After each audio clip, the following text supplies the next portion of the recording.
Please be seated.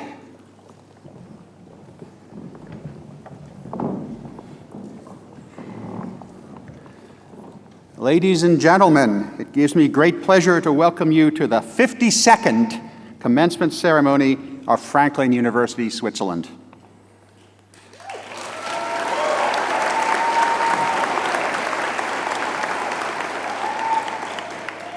Vorrei innanzitutto dare il mio più cordiale benvenuto agli ospiti ticinesi, agli amici e ai genitori di lingua italiana a questa nostra cerimonia di consegna dei diplomi di laurea.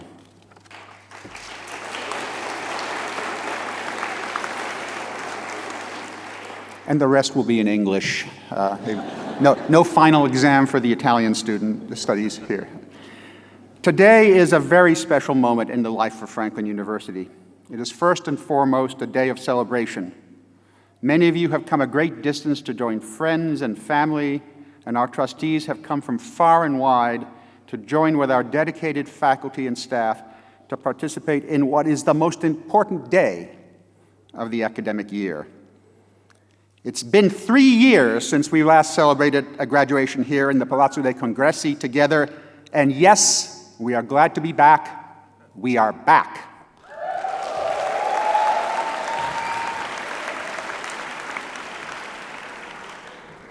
Two years ago, May 2020, we struggled together in the throes of a pandemic, and we did the best we could with a virtual graduation.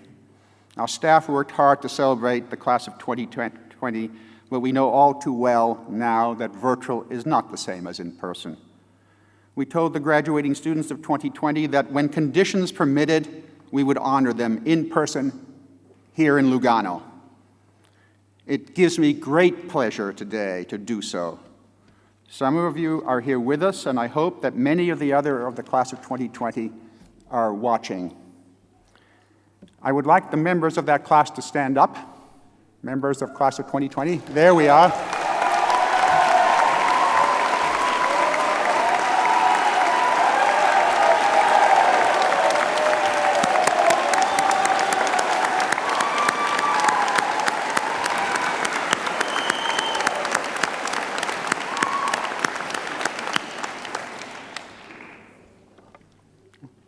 We're so happy that you could be here with us tonight. We're also proud of another group of alumni and wish to recognize them as well. The Golden Falcons are Franklin students who graduated 50 years or more ago. With the Golden Falcons in the audience and on this platform, please stand. Let's recognize this very special group of alumni.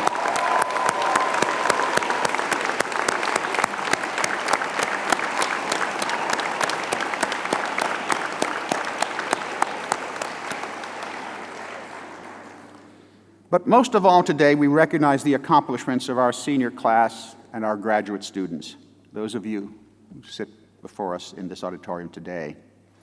Each of you should be very proud of what you have accomplished and what we are about to celebrate. And we, as an institution, are justly proud of you as well. Our mission is to inspire students to engage the world, to challenge students through a curriculum that integrates the liberal arts with the professions, theory with practical experience, to produce critical thinkers who are literate, ethical, and intellectually courageous. You, the graduating class of 2022, have traversed a course that prepared you to become responsible, compassionate, and collaborative leaders in this increasingly complex world. You have met the academic challenges of the institution, and of this you should be proud. But this is also the moment to reflect that you have not done this alone. Each of you, during your stay at Franklin, has been assisted, encouraged, advised, sometimes, I'm sure, even cajoled by the faculty members here at Franklin who have been your biggest fans, watching you grow and eventually succeed. The faculty-student relationship is at the heart of the Franklin University experience. So at this point, I would like to ask all the members of the faculty to stand. They don't always do what I say, but yeah. Let's celebrate them.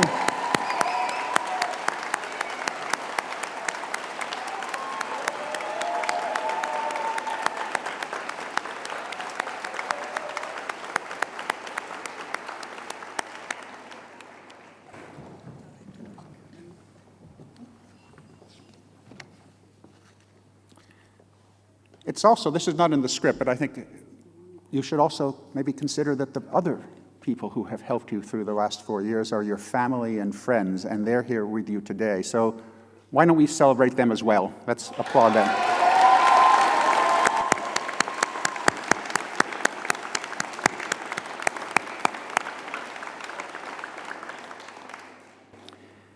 I would also like to introduce our trustees, whose dedication to Franklin is unmatched. You'll be hearing from some of them in a few minutes. Would the following trustees stand and remain standing as I call your names? Laurent Belay.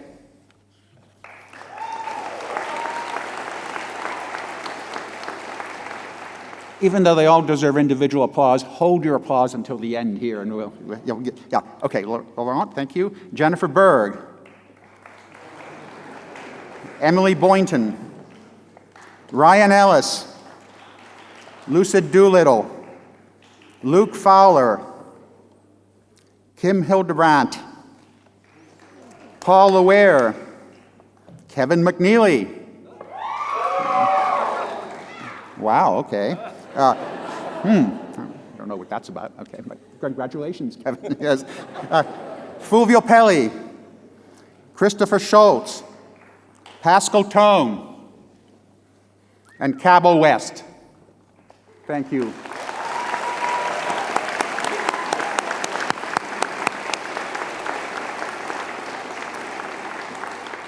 And it's now my great pleasure to introduce Franklin University's Chair of the Board of Trustees, Mr. Kim Hildebrandt.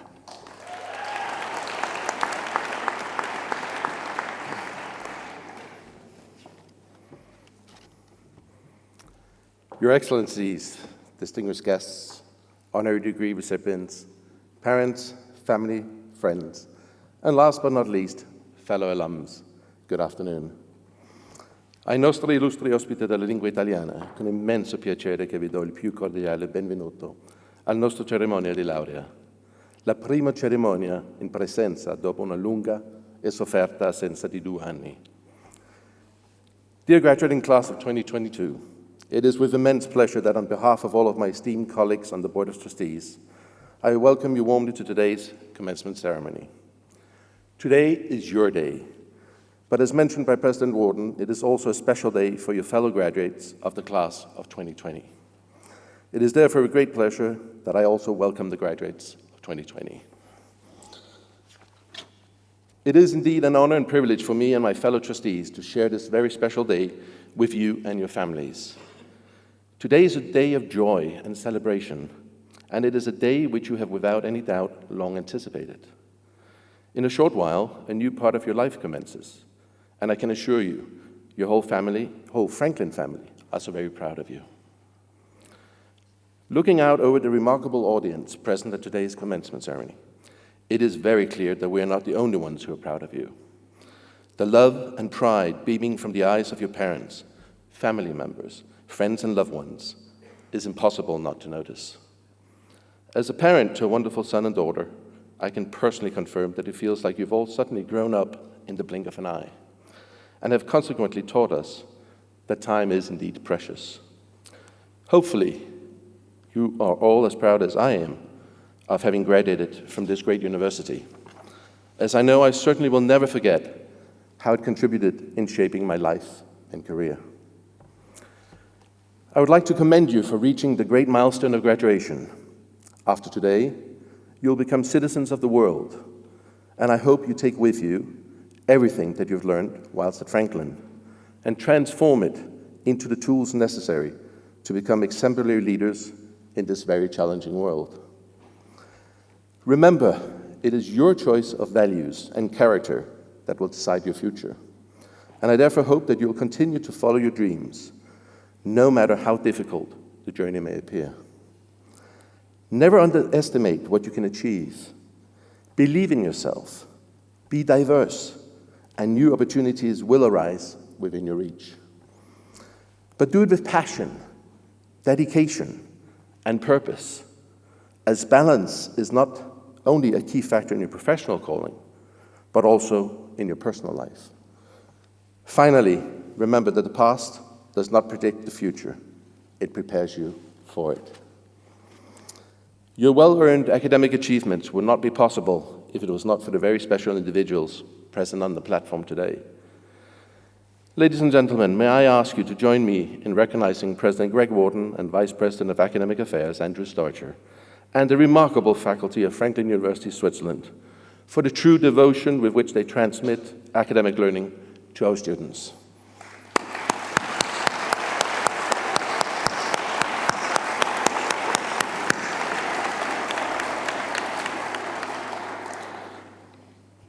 They might not be known to you all, nor are they present on campus as much as I know they would like to be.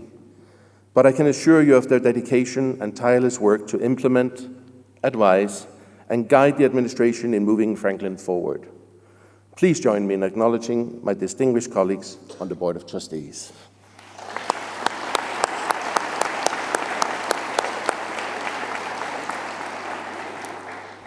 Last but not least, today's commencement ceremony will unfortunately be the last one presided by President Wharton, as he retires next month after 10 successful years at Franklin and is moving on to a new and interesting chapter in his life. Please join me once again in acknowledging the university's sincere gratitude to President Wharton and Dr. Diane Wharton for their truly dedicated service to Franklin.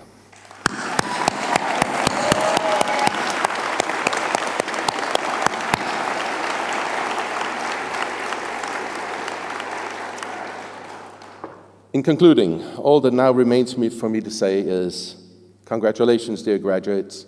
Go make us proud.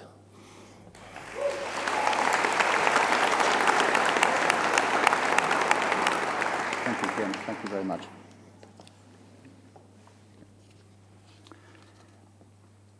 So I just come up here to ask you to? Yes. Okay. Chairman Hildebrandt, would you please present the Ursula Gentile Loehr Outstanding Service Award?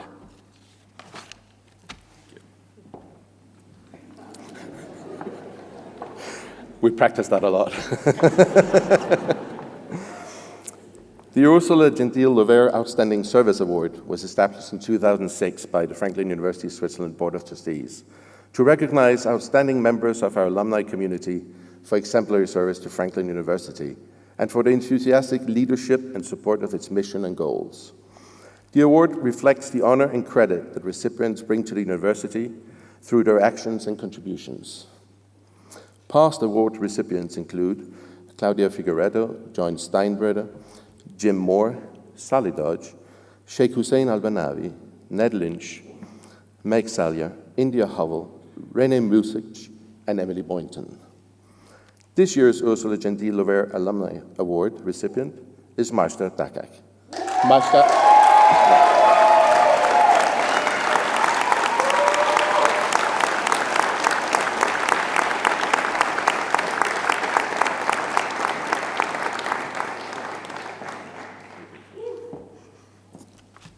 Master has been an avid volunteer and supporter of Franklin as a student and as an alumna. She graduated in 2015 with a double major in communications, media studies, comparative literary and cultural studies, and a minor in management. While at Franklin, Master was very involved on campus as an academic mentor, coordinated a new leadership program for students, presented at Franklin's Women's Conference, served as president of the Arab Club, participated in the Tucker Family Fellows Internship Program, and more. She received the Presidential Leadership Award and Outstanding Freshman of the Year Award. As an alumna, Master serves as chair of the Franklin Club of Jordan, planning regional events and connecting alumni in her area to Franklin. She volunteers as an alumni admissions ambassador, speaking to prospective Franklin students, and advises students and young alumni about career-related topics with the Office of Career Strategies virtual events. She loves Franklin and is always looking for ways that she can give back.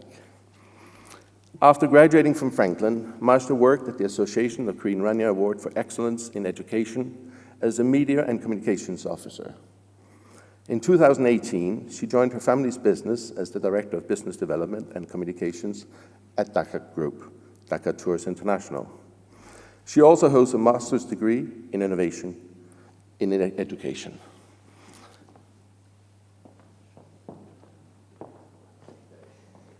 Please.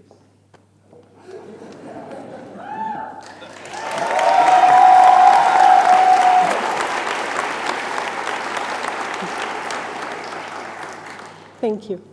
I cannot begin to express how much this award means to me. Thank you. I'd like to start by saying how special today is to me.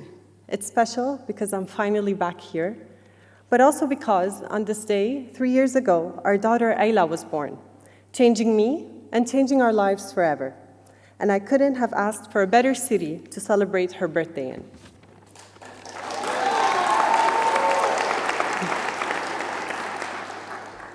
We are gathered here today to honor the past, celebrate the present, and start the beautiful future of the graduating class of 2022. Congratulations on this incredible achievement. 11 years ago, I came to Franklin not knowing what to expect out of my university experience. But as time passed, I realized that Franklin was not just a university, it was a home. Every single room and every single corner holds a memory and a story. Stories that reflect on the bonds created, the friendships made, the accomplishments, the happy moments, and the tears. Stories reflecting on the unbreakable and the unforgettable. Stories I cherish in my heart until this day, and always know they are an imperative part of me.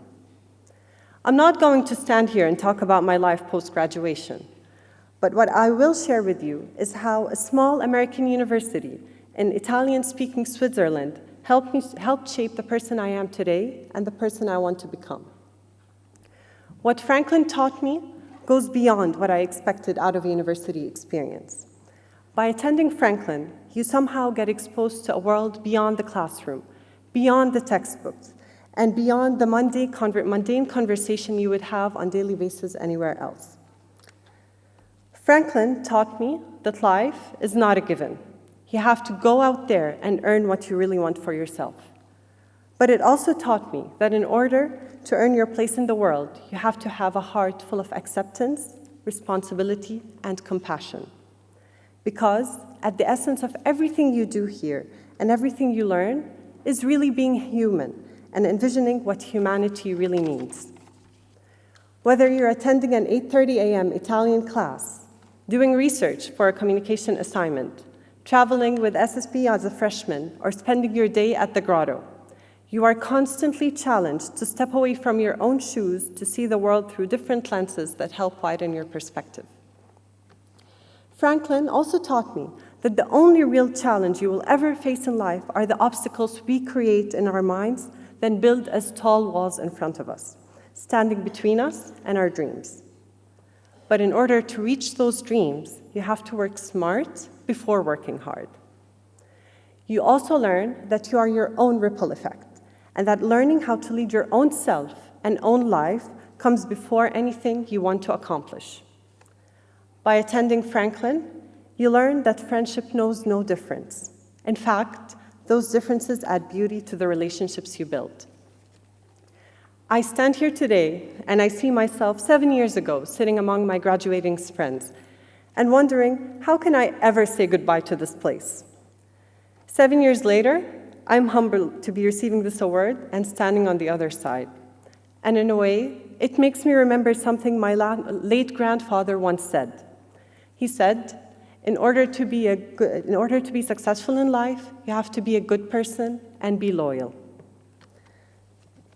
From the day I left Franklin and until this day, I never really said goodbye.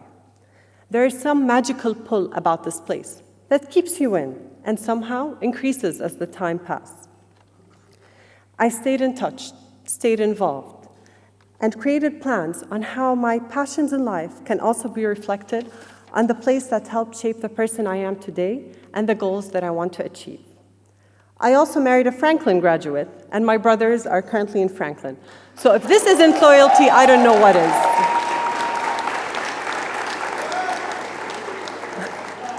When I first reached Lugano with my parents, I couldn't believe that this little piece of heaven was going to be my home for the next 4 years.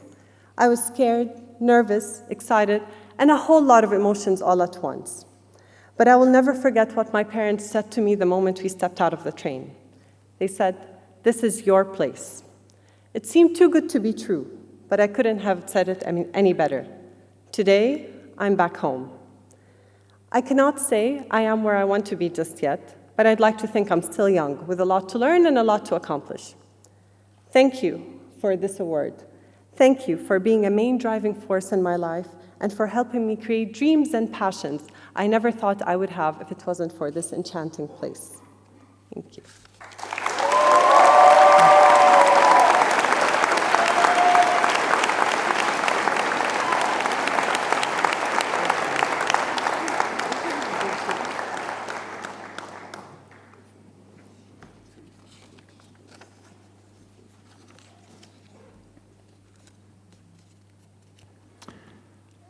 It is now my honor to present the university awards and other recognitions. The title of Professor Emeritus is conferred by the Board of Trustees, acting on the recommendation of the President, the Vice President, and Dean of Academic Affairs, and the faculty. The title of Professor Emeritus is an honorary recognition conferred upon retirement to members of the faculty whose contribution to the life and mission of the university has been significant due to their record of teaching, research, and community service. I'm extremely pleased to recognize two faculty members today, one who is with us and one who could not be with us. And the one who is with us will have to suffer the consequences. Morris Motale, would you come to the podium, please?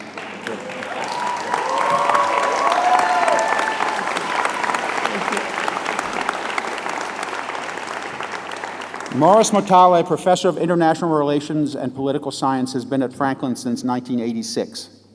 His main teaching and research interests are in international relations, comparative politics, Middle Eastern politics, international political economy, strategic studies, energy, and mass communication. Wow. He has taught in the United States, Canada, and England, and has been a research scholar at universities in North America, Europe, and the Middle East, including the Harvard Center for Middle Eastern Studies. His numerous publications concern international and Middle Eastern politics. As emeritus professor, he will continue his research activities in these and other fields. Let's all congratulate Professor Motale. Thank you.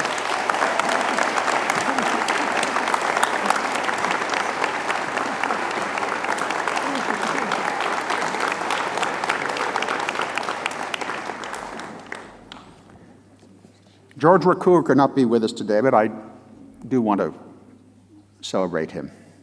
George Racour, executive in residence, first joined Franklin in 2003, bringing private sector expertise in financial theory, multinational corporate financial strategy, and corporate exchange rate hedging, among other areas of interest. He has taught at Barry University, Towson University, Loyola College of Baltimore, the Maryland Banker School. He will continue to serve Assistant Program Director, Programmer Forum Nexus, and as president of GRE Services Incorporated, an economics and capital markets consulting firm. I wish to offer my congratulations, along with all of you, to Professor Racour.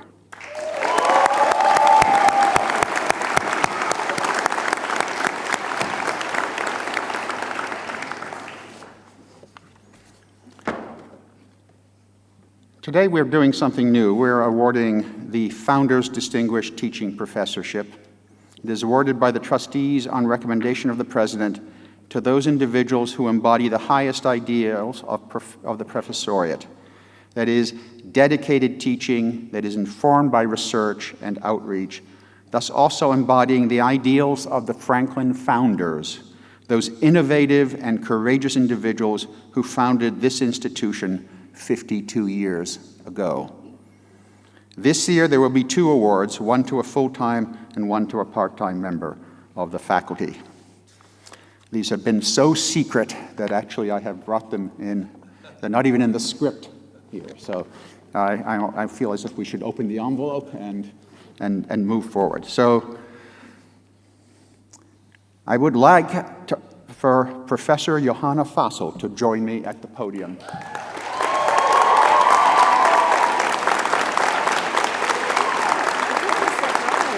Yes. It is a total surprise. It's a total surprise. A total surprise.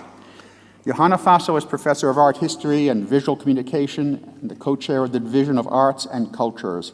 She is an expert on Venetian art of the 18th century and her recent research has centered on contemporary trauma studies, where she has examined the work of artists who have experienced trauma in the ongoing conflict zones of the Middle East.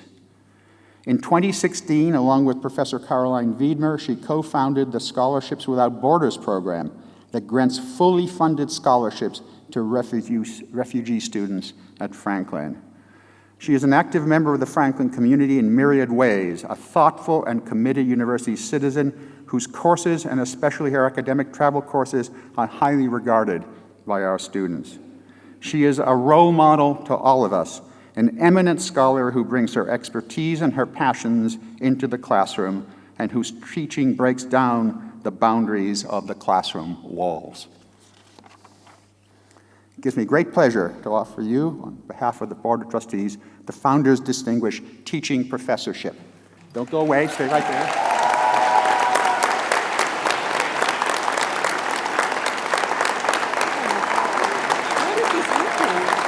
You deserve this. You deserve this so much. Thank you so much. Do I have to say something? Just say thank you, whatever you want. Yeah.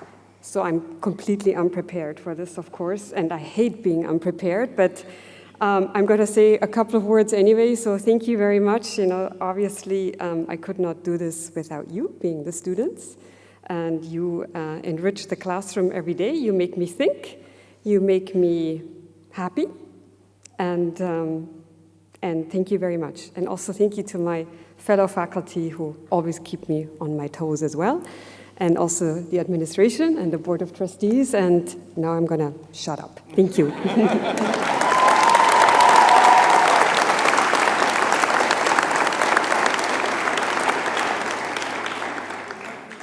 I'll just say that the choice for these professorships is not easy, and the trustees hope to offer these in the future as well, because there are so many other wonderful, deserving and dedicated faculty here at Franklin. Now, just to continue embarrassing people, I'd like Professor Crisanta Marin to come to the podium. All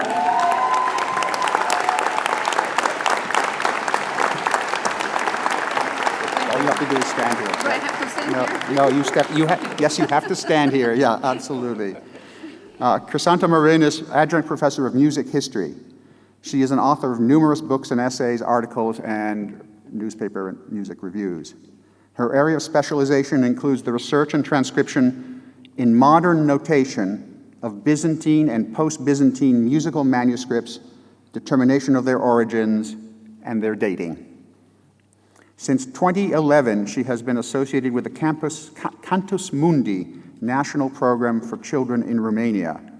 She currently trains the instructors for this educational project based on music as a means to promote social integration. At Franklin, she has proven to be a passionate teacher who has literally brought music into the lives of our students and into the life of our campus. My office is not far from her classroom, so I know the music has come onto our campus. She is a teacher of great generosity who, despite teaching part-time, brings a full-time commitment to our community. She connects our students to the world of music, taking them to performances and behind-the-scenes events at the Lugano Arts Center, and even to the legendary stage of La Scala in Milan. Crisanta Marin, it gives me great pleasure, on behalf of the Board of Trustees, to award you the Founders Distinguished Teaching Professorship.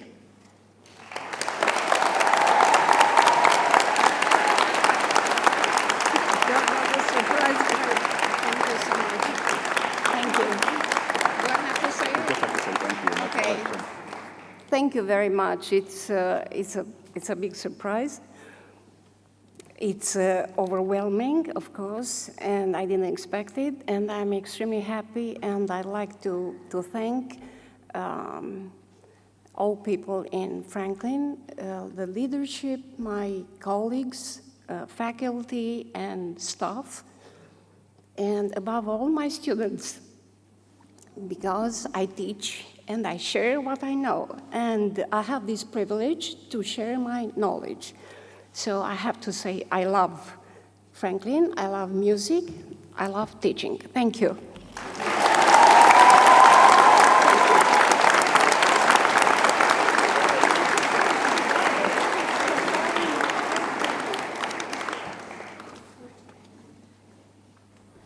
now proceed to the student awards.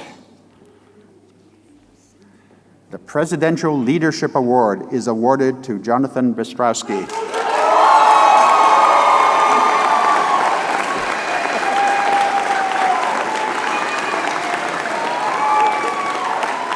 Jonathan, where are you? There you are.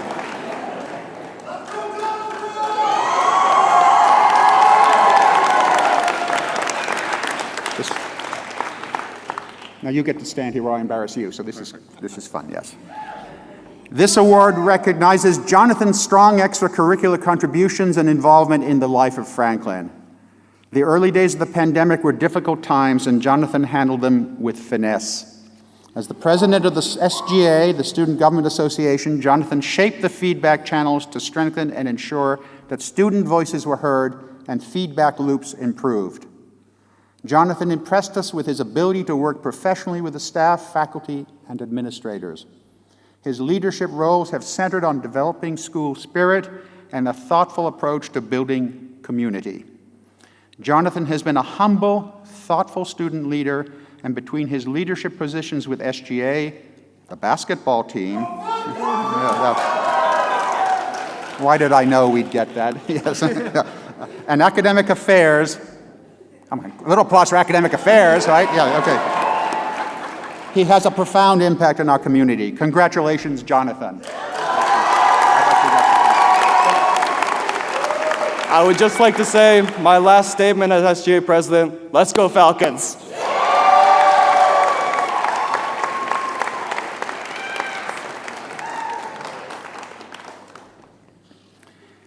The Academic Excellence Award is awarded to Julia Castiglioni.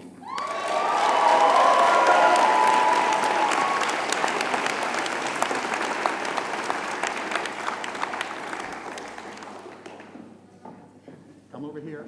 You can hold this. Thank you, thank you.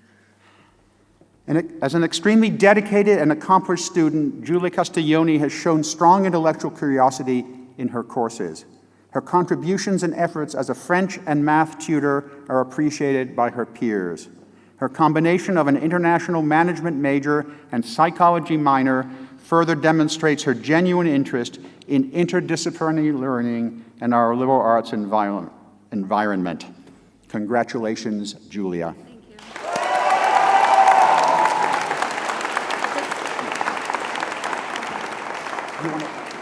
Just wanted to thank you. Yes, absolutely. Say something. Yes.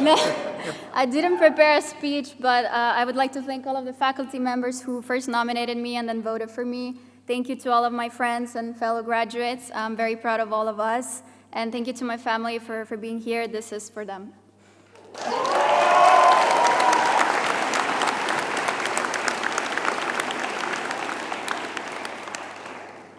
The Goethe Holman Award is awarded to Kai Sales.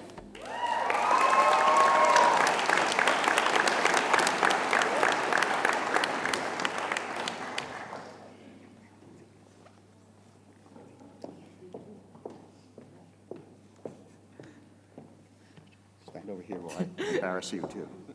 Here's your award. The Goethe Holman Award is named in honor of a former Franklin professor whose love of learning and inspirational teaching transcended the classroom. This award recognizes Kai's tireless advocacy for transgender students and her efforts to serve as an educator to support the LGBTQ community.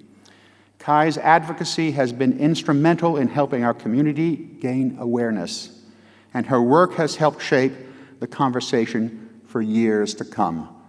Congratulations, Kai.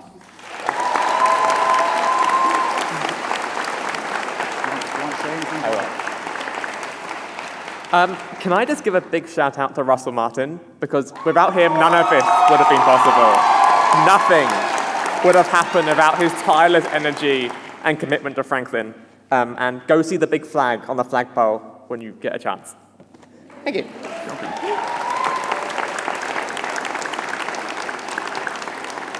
And that, thank you, Kai. That was a great segue to my next unscripted moment here. and that is the trustees yesterday at their meeting decided that they wanted to honor the staff here as well. The staff, I mean, they're everywhere. They make things happen. You don't see them. They're absolutely wonderful. They're the glue that binds us all together. And so we're now going to have, from the trustees, an Outstanding Staff Award, which will be a yearly award. And this year, now I'm really going to embarrass somebody, it is going to go to Frances Atkinson. Frances, where are you?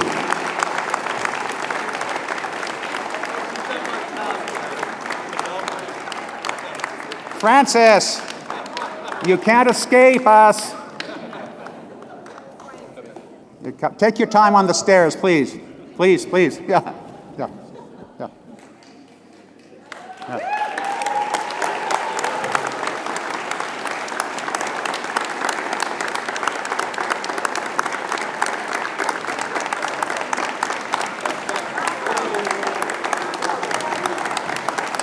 Let's stand over here. Yeah, you don't have to say anything. Now, it's a little bit embarrassing because I don't have a certificate to give her because, guess who makes the certificates? So she's always doing everything here, and I couldn't ask her to produce a certificate. So we'll do that next week. But anyway, yes. Yeah, so something else for you to do next week, yes. But anyway, Frances, thank you so much for all you do for the trustees. You've been exceptional this year. You've helped with the presidential search. I know that was just a lot of work for everyone, and especially for you. You work so hard for the Board of Trustees that you barely have time for me sometimes. But no, Frances is the person who just gets it done, and she is like so many other people at Franklin, always there. So by recognizing her, I just want to say we're also recognize the rest of the faculty, all the staff here, and we'll recognize many others in the years to come. So thank you, Frances.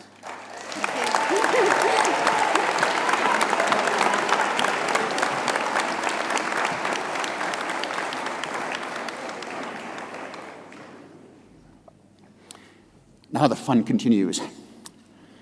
We are pleased this year to offer an honorary degree that is the degree honoris causa to 5 individuals whose accomplishments have been significant and enduring. These individuals have been recommended to the faculty, endorsed by the faculty, and approved by the trustees of the university. By allowing us to honor them, they honor us. And I just want to say something personal here, and that is, since this is my last graduation, I'm extremely honored to have this particular set of honorary degree recipients because they really stand for what Franklin is about our mission, and they are role models to all of us.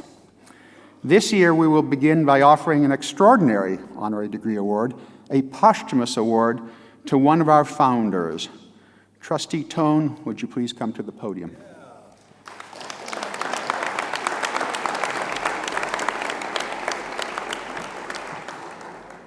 I first met Jean-Jacques Villeray in September of 1969, when at the age of 26, a little bit older than you guys are right now, I arrived in Lugano to teach at Fleming College. Jacques and I immediately hit it off because of our mutual love of cinematography, filmmaking, and the great outdoors. 16 years my senior, Jacques soon became my mentor. His lovely Norwegian wife, Vibeke, and their daughters, Marianne and Christine, became like family to me and my family. In December 1969, I joined Jacques, Theo Brenner, Will Gaines, and Pietro Cassina as founders of Franklin College, Switzerland. A Fulbright scholar, Jacques taught French civilization, and filmmaking at Franklin for 28 years. Upon his retirement from teaching, he served as Franklin's photo archivist for another 12 years. Jacques was born in Burgundy and grew up in Paris, and extraordinarily lived through the German occupation in World War II. He later moved to England to learn English, followed by the United States to study the implications of experimental audio-visual tools as teaching aids. He returned to Europe for the application of those principles, settling in Lugano for the remainder of his life. During his teaching career, Professor Villeray led many academic travels, mostly to France. He was a demanding teacher who organized unforgettable trips to places such as Cannes for film, Ile Saint-Marguerite for archaeology, history and ecology, Antibes for Picasso, Grasse for perfume, Châteauneuf-du-Pape for the history of wine, Avignon for religion, and frequently the beach at Pampelonne. Jacques was the quintessential Frenchman and will be remembered for his passion, his love of family and of life, and for his fundamental contribution to Franklin University, Switzerland, for 40 years.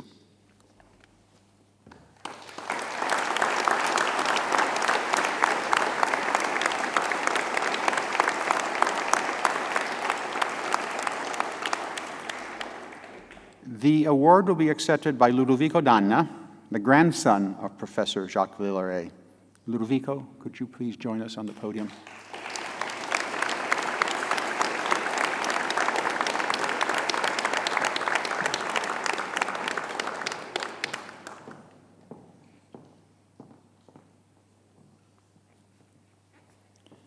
On the recommendation of the faculty and on the unanimous recommendation of the Board of Trustees, Franklin University, Switzerland confers upon Professor Jacques Villeray the degree of Doctor of Humane Letters in memoriam et honoris causa.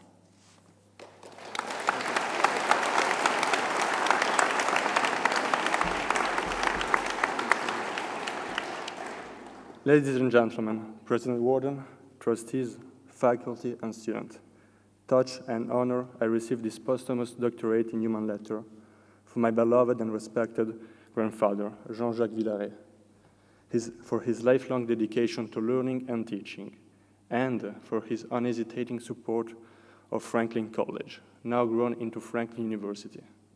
He embodied international and cross-cultural education. His Fulbright years in the States, being a founder of Franklin, his remarkably long teaching career, the many academic trips to his dear France and throughout Europe, the numerous films and photos with which he documented all these exceptional experiences. Indeed, a very interesting learning, also for us in the family. He always remained a real educator for us as well, for which we are thankful. On behalf of my grandfather and the whole family, I thank the faculty and the trustees for bestowing this great honor on Jean-Jacques Villeray. Thank you. Thank you.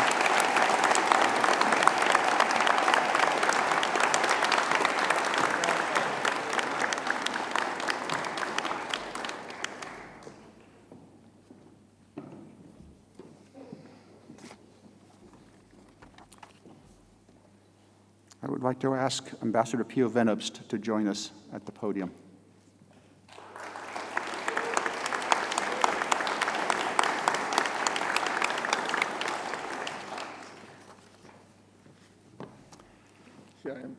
Here he is, and he's been here before, but he was here virtually in 2020, and you actually presented the commencement address to us, for which I thank you. And I promised him then that we would honor him properly in person. So along with our 2020 grads, we're going to celebrate him.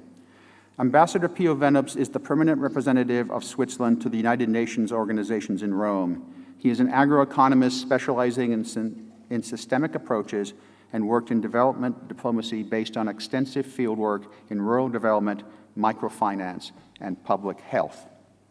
After a period as managing director of a Swiss chemical company, Ambassador Venobst moved to the public sector again as an academic researcher. In 1992, he began working in the field of development cooperation for the UN in Nepal. He joined the Swiss Agency for Development and Cooperation, SDC, in 1995, and was initially posted to Bolivia and subsequently to Madagascar, where he was tasked with reorganizing Swiss development cooperation activities. After a period as an economist at the SDC's head office in Bern, in 2004, Ambassador Venobst was appointed SDC country director in Dar es Salaam, From 2008 to 2011, he was Deputy Permanent Representative to the Swiss mission to the Rome-based UN agencies. From 2010, he was also in charge of the SDC's Global Program for Food Security. He later joined the Swiss Permanent Mission to the UN in New York as head of the Economic and Social Development Team. That's exhausting right there, all those, yeah, wow, just wow. Ambassador Venabst has been an active communicator of the values that are fundamental to the mission of Franklin University.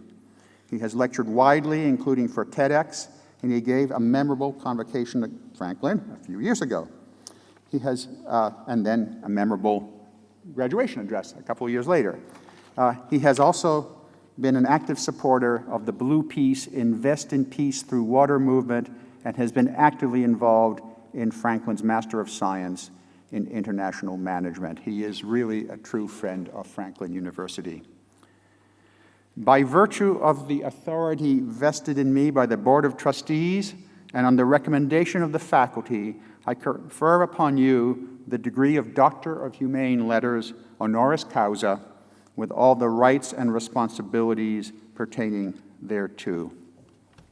And we're actually going to hood you now, in person, not virtually. So, yeah. So please. Thank you. Face the other way. Yeah. You all notice how this is done so we can all practice, yes? Yep. Yeah.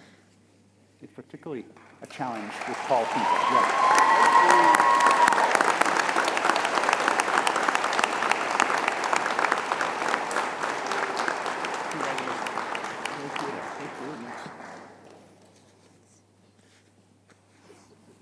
Can I say 2 words? You can say as many words. Due parole. Sì, 2 parole solamente because I already had that speech. But just I wanted to say to dear Greg, Diane,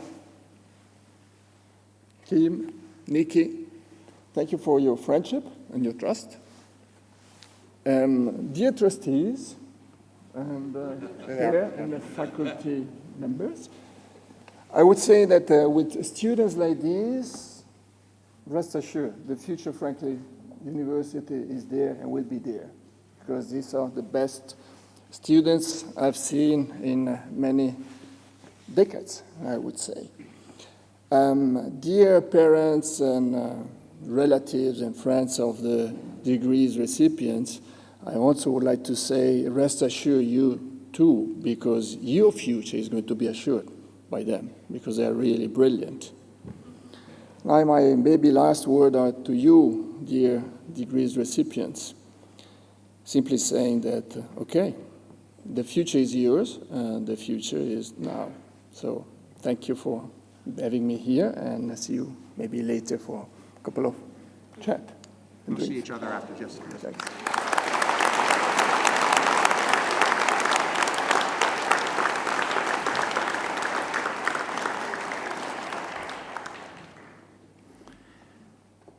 Marcus Imhoff, would you please join us at the podium?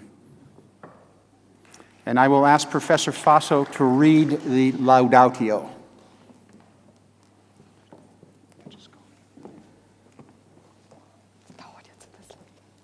Okay, now I'm better prepared. I don't need to introduce myself anymore, so I scrapped the first paragraph of my introduction and just go right into it and say it's an enormous pleasure for me to introduce to you Marcus Imhoff as our honorary degree recipient this afternoon. Known as the rebel poet and as an uncomfortable filmmaker, Marcus Imhoff's documentary and fictional work puts a mirror not only to Switzerland's face, but to the world at large. He exposes society's flaws in stories that are rooted in family history and personal experiences. And that is what makes his film so thought-provoking and emotionally moving at the same time. With seeming facility, he explores topics of global relevance, and he guides his public slowly by starting a narrative from small and then expanding it gradually to put his prickly finger on the nerves of society's global problems. What strikes me the most are the open semantics in his visual narration. Stories seem to be on a linear trajectory, but they're never spelled out for you completely. You need to work and look deep inside yourself to generate the ultimate meaning. Marcus Imhof's work is highly relevant to our community and to Franklin's mission. We too value discomfort and strive to make the world aware of its inherent complacencies and gratuitous contentments. More specifically, Imhof's films intensely engage with issues of migration, cultural and social sustainability, and with the ecological environment. They highlight man's complex relations with humankind, with our flora and fauna on Earth, and convey that nothing should ever be taken for granted on our planet. Imhof begins his career as a documentary filmmaker and then also shoots biopics, fiction that is based on real characters and actual events. His 1968 film Rondo takes a critical look at the prison system in Switzerland, and it was banned immediately until 1975. In 1980, he shoots Das Boot ist voll, The Boat is Full, which receives wide international acclaim for showing the downside of Switzerland's neutral politics during World War II. It depicts a group of Jewish refugees who in 1942 are being forced to return to Nazi Germany on the order of Swiss government laws. Recently, in 2018, his film El Dorado, he turns to migration again. This time the location is in the Mediterranean, in a story that is also informed by his personal family history. Both of these films are extremely relevant, but today, right at this moment, when we are deeply concerned about an armed conflict on European soil, they are more important than ever. In his 2012 film, More Than Honey, he studies the honeybee colonies in Switzerland, Austria, California, and in China. The then president of the Swiss Confederation, Simonetta Sommaruga, opened the 2020 World Economic Forum in Davos with excerpts from More Than Honey. It addresses the core question of man's crucial relationship to nature by documenting the worldwide dying of bees and what effect this will have in the long run on international food production and the global economy. The film received over 25 international awards, and the list is far too long to relate, so I'm just going to mention a few. The film received the Swiss Film Award for Best Documentary, the German Film Award Lola for Best Documentary, the Austrian Romy Film Award for Best Director, Best Documentary at the Santa Barbara International Film Festival, and the Buffon et Parisiens. Dear Marcus, thank you for your patience. In this illustrious company of festivals and awards, we are humbled and honored at the same time to have you with us here on stage. As one of Switzerland's most acclaimed critical voices, it is a privilege for us to bestow upon you the Doctor of Humane Letters honoris causa. Ladies and gentlemen, here is Marcus Imhof.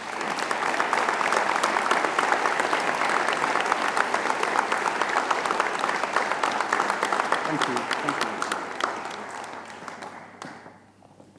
So I'm actually going to make it official now and say, by virtue of the authority vested in me by the Board of Trustees and on the recommendation of the faculty, I confer upon you the degree of Doctor of Humane Letters honoris causa with all the rights and responsibilities pertaining thereto. Vice President Starcher, would you perform the ceremonies? Thank you very much.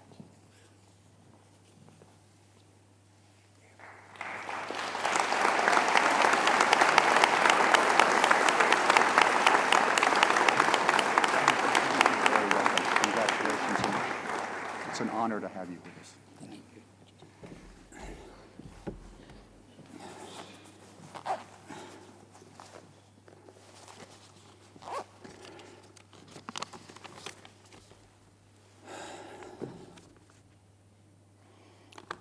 I have first to digest what they said. During World War II, my family took in an Italian refugee girl, Giovanna. She called herself Io, and I learned this means I in Italian. This discovery confused me a lot. So everybody else called themselves I. But that's me. I am I. How come that suddenly everyone else is I too? Joanna was I. This discovery became my first love story. Love and empathy are the key of my work as a screenwriter and film director. They offer the chance to empathize with other eyes. Otherwise, how could I know what they do and say? I even have to understand the fears and the feelings of the antagonists, the bad guys. That doesn't just apply to me. Empathy is the basis for human coexistence in general. But which of the many eyes belong to the we? Who is allowed to eat our daily bread? My family, our city, our country, our skin color? Is there a hierarchy in empathy, a ranking of selves? Who is allowed on the lifeboat in case of danger? During the war, Switzerland said, the boat is full. We only save ourselves. Only Swiss people have space in the lifeboat. My Italian childhood love, Joanna, was sent back. She died as a child because she hadn't a Swiss eye. The law of the strongest cannot be the solution. If we defend our values with cruelty, we already have lost them. We can only survive in respectful interplay with all the other egos. Nobody is the center. 500 years ago, the philosopher Niklaus von Kues said, the center of the universe is everywhere. What wonderful openness. The fascinating thing about my job is, with every new topic, I can start a new study every 5 or 8 years. My father was very worried, because after completing my university studies, I didn't finish to write my dissertation and became a film director instead of a doctor and professor like him. That's why I'm so humbled and honored at the honorable gift that Franklin University is offering me today and posthumously to my father. Even with my artistic playing around, I have finally reached this goal. My heartfelt thanks to the Franklin University for this rescue.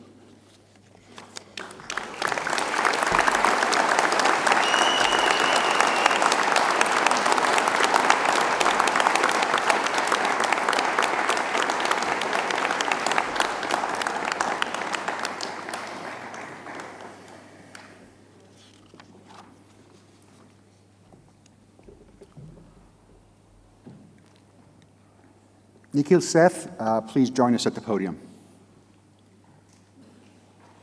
I will ask Dean Branko Sain to read the Laudatio.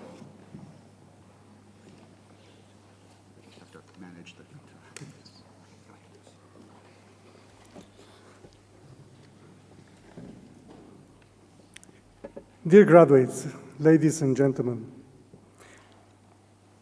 I am deeply humbled and honored to present Mr. Nikhil Seth for the next award. Our mission talks about creating an environment that inspires students to engage the world.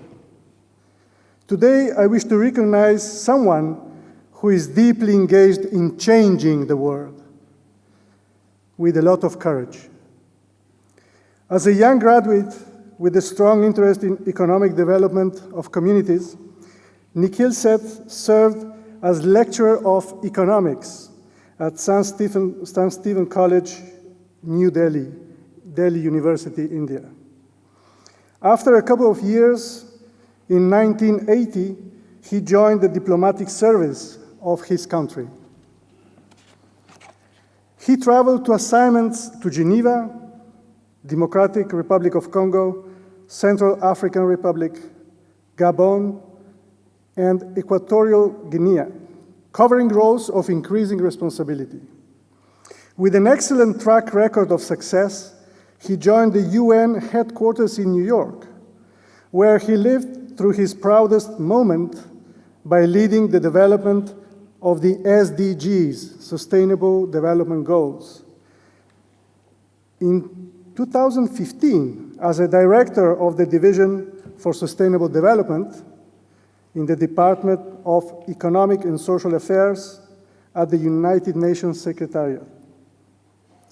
Widely recognized as an accomplished diplomat and an inspiring frontrunner, he saw the UN Assembly adopting the 17 Sustainable Development Goals as the pillars of the Global Development Agenda 2030 and the Decade of Action.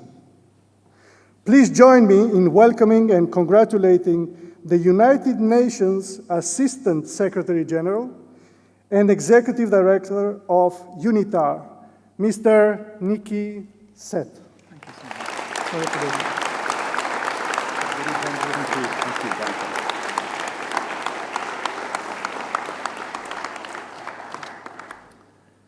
By virtue of the authority vested in me by the Board of Trustees and on the recommendation of the faculty, I confer upon you the degree of Doctor of Humane Letters honoris causa with all the rights and responsibilities pertaining thereto.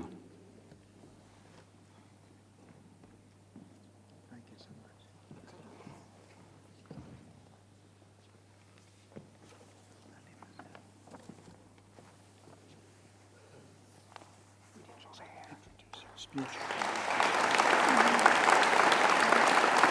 Thank you so much. No, it's our honor. Thank you. Thank you so much. Given the importance of the role of sustainable development in the mission of Franklin University, Switzerland, we have asked Mr. Seth to address us on the topic of global citizenship to realize the Sustainable Development Goals.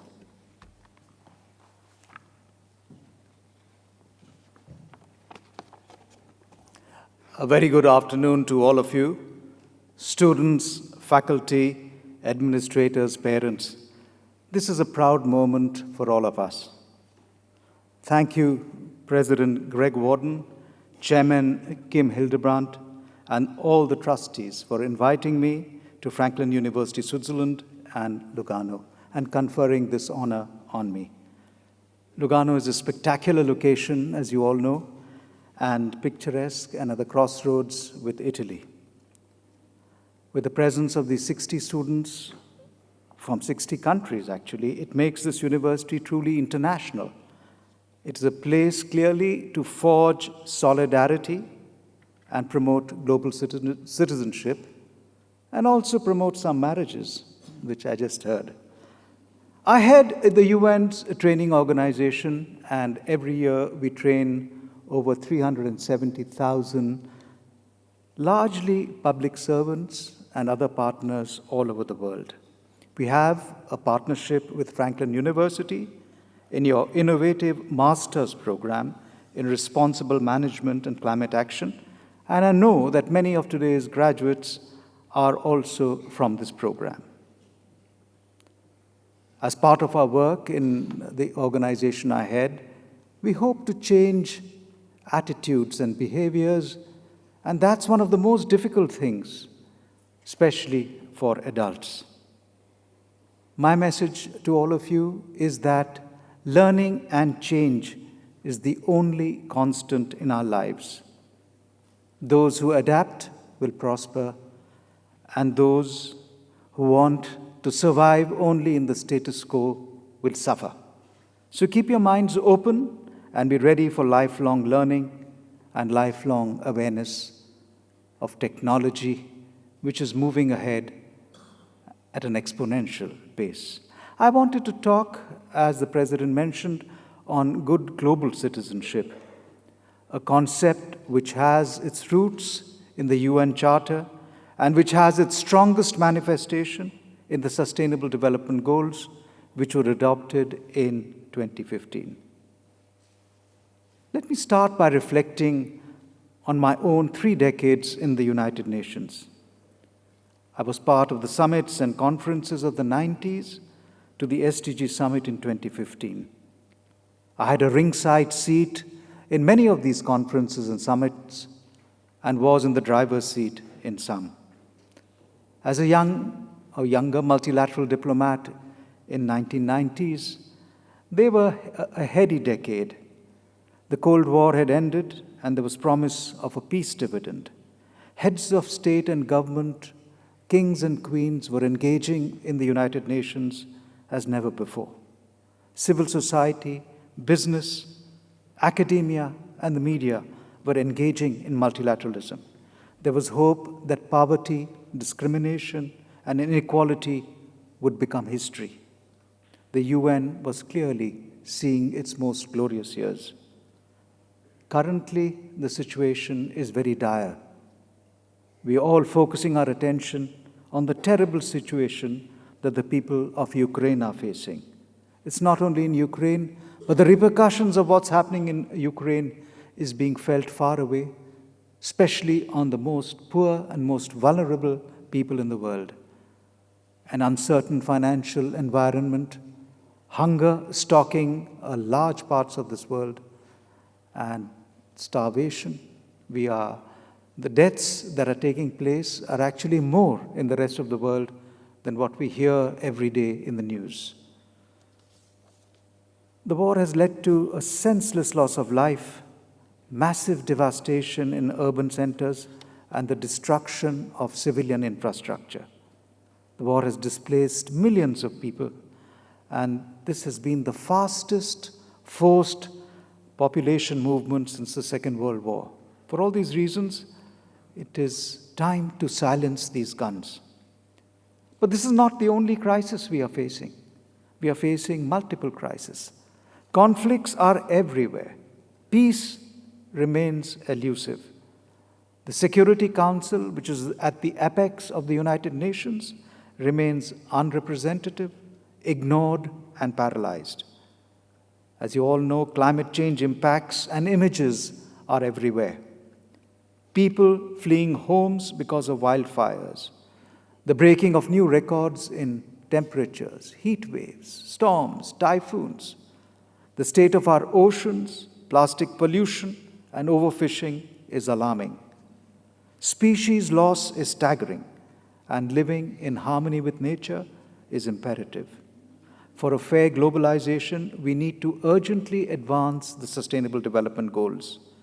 We need more equal and inclusive societies with a special focus on women and girls and the most vulnerable people. And we need to stop misinformation, strengthen media freedoms, and the rights and the human rights of people, especially the right to assemble and to air their views. These are some of the facets of the difficult world we live in. And the question on many people's mind is, how do we restore cooperation and multilateralism to where it belongs? Of course, we need to start by redefining multilateralism, the role of the United Nations and the role of citizens. Multilateralism is changing. The young are leading this change. Enlightened business and industry is leading this change. Mayors and cities are at the forefront.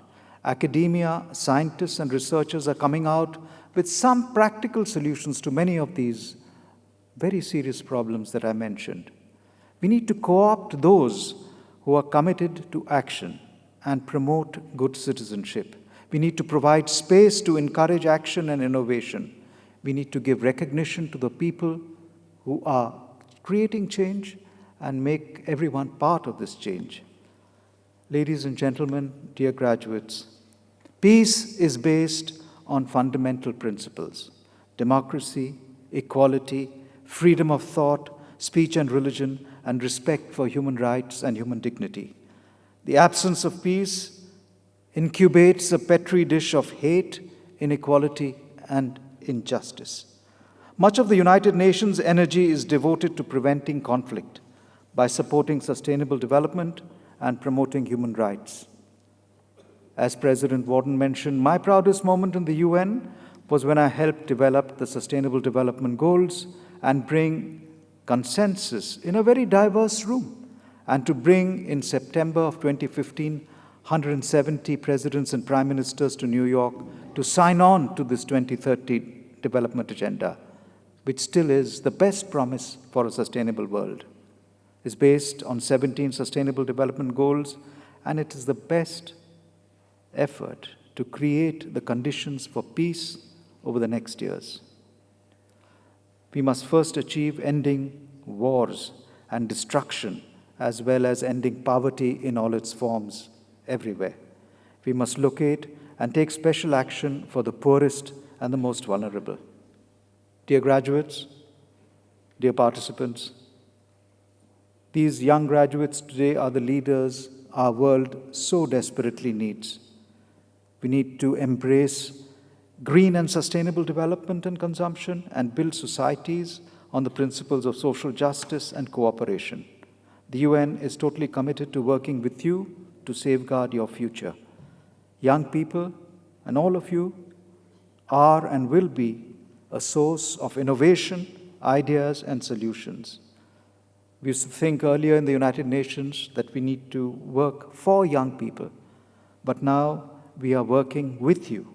We hope you young people will join us in working for a safer, most peaceful, and prosperous world. There are many ways to contribute, and this is what I mean by good global citizenship.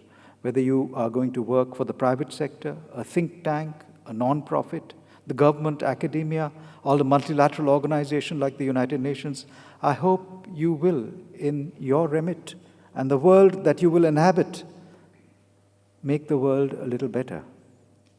Social media today offers opportunities to reach across borders and to join our efforts through campaigns and online communities.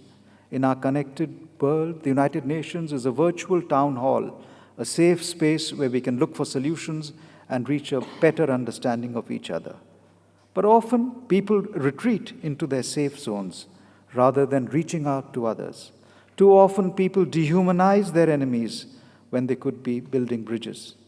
Finding solutions to the global challenges we face requires us to find common ground. That means looking for similarities, not differences. It means looking for solutions, not only focusing on problems. As you leave the wonderful gates of this university, I hope you will think of this as the first day in the rest of your lives. Keep thinking of these basic questions. What is my role? What am I going to achieve? How will I contribute to this safer, more sustainable world? And what kind of world awaits me in the future? In closing, let me end with a last reflection. As you move through life, never give up your curiosity or your zeal for learning. Learning is a lifelong thing. Our lives put us into comfort zones and bubbles very often, but our world is interconnected. Engineering, sociology, economics, natural sciences, physical sciences are all connected. Artificial intelligence and robotics are revolutionizing everything. And you need to know about all these things to be able to contribute better in whatever your specialization is or your particular discipline is. Till you keep your curiosity going and pursue lifelong learning, you will miss the very big picture. Never let your sense of wonderment and curiosity ever go away. I thank you.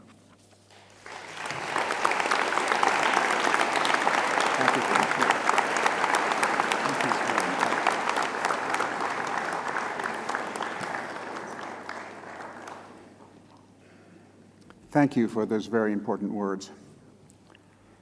I would ask Penelope Andrews to please join us at the podium.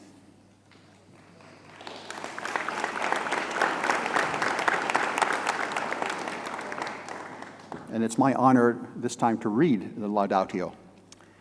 Penelope Andrews is professor of law at New York Law School, NYLS, where she teaches constitutional law, comparative law, torts, and legal ethics. She also serves as director of NYLS's Racial Justice Project and host of the South Africa Reading Group. Professor Andrews has held tenured faculty positions at La Trobe University in Australia, the City University of New York, and Valparaiso University. She has also held visiting appointments at law schools across the United States, Canada, and internationally. Professor Andrews has held senior positions in law, including as the Dean at the University of Cape Town, Faculty School of Law, President and Dean, Albany Law School, New York, and Associate Dean for Academic Affairs, City University of New York Law School. In 2021, she completed a 2-year term as President of the Law and Society Association. She has also served as an acting judge of the North Gauteng High Court in Pretoria, I hope I pronounced that somewhat right, and as arbitrator in hearings on racial discrimination in South Africa. Professor Andrews is an editor of the International Journal of Law in Context, the Human Rights and the Global Economy e-Journal, and the African Law e-Journal. She has also published several books and articles that focus on comparative constitutional law, gender and racial equality, human rights, the judiciary, and legal education. She is currently at work on a book on Me Too entitled Law, Politics, and the Me Too Movement. Professor Andrews has served on law school committees and on the boards of public interest and human rights organizations, including the Africa section of Human Rights Watch, South Africa Partners, and the National Center for Law and Economic Justice. She currently serves as chair of the board of the Institute for African Women in Law and is a board member of the Kemper Human Rights Education Foundation and Shared Interest. Professor Andrews has received many awards, as you can see, and many of them for her global human rights advocacy. By virtue of the authority vested in me by the Board of Trustees and on the recommendation of the faculty, I confer upon you the degree of Humane Letters honoris causa with all the rights and responsibilities pertaining thereto.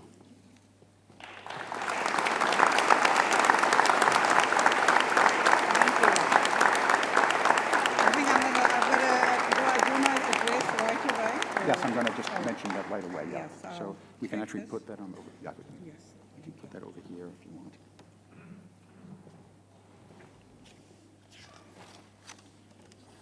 Professor Andrews will now present the commencement address.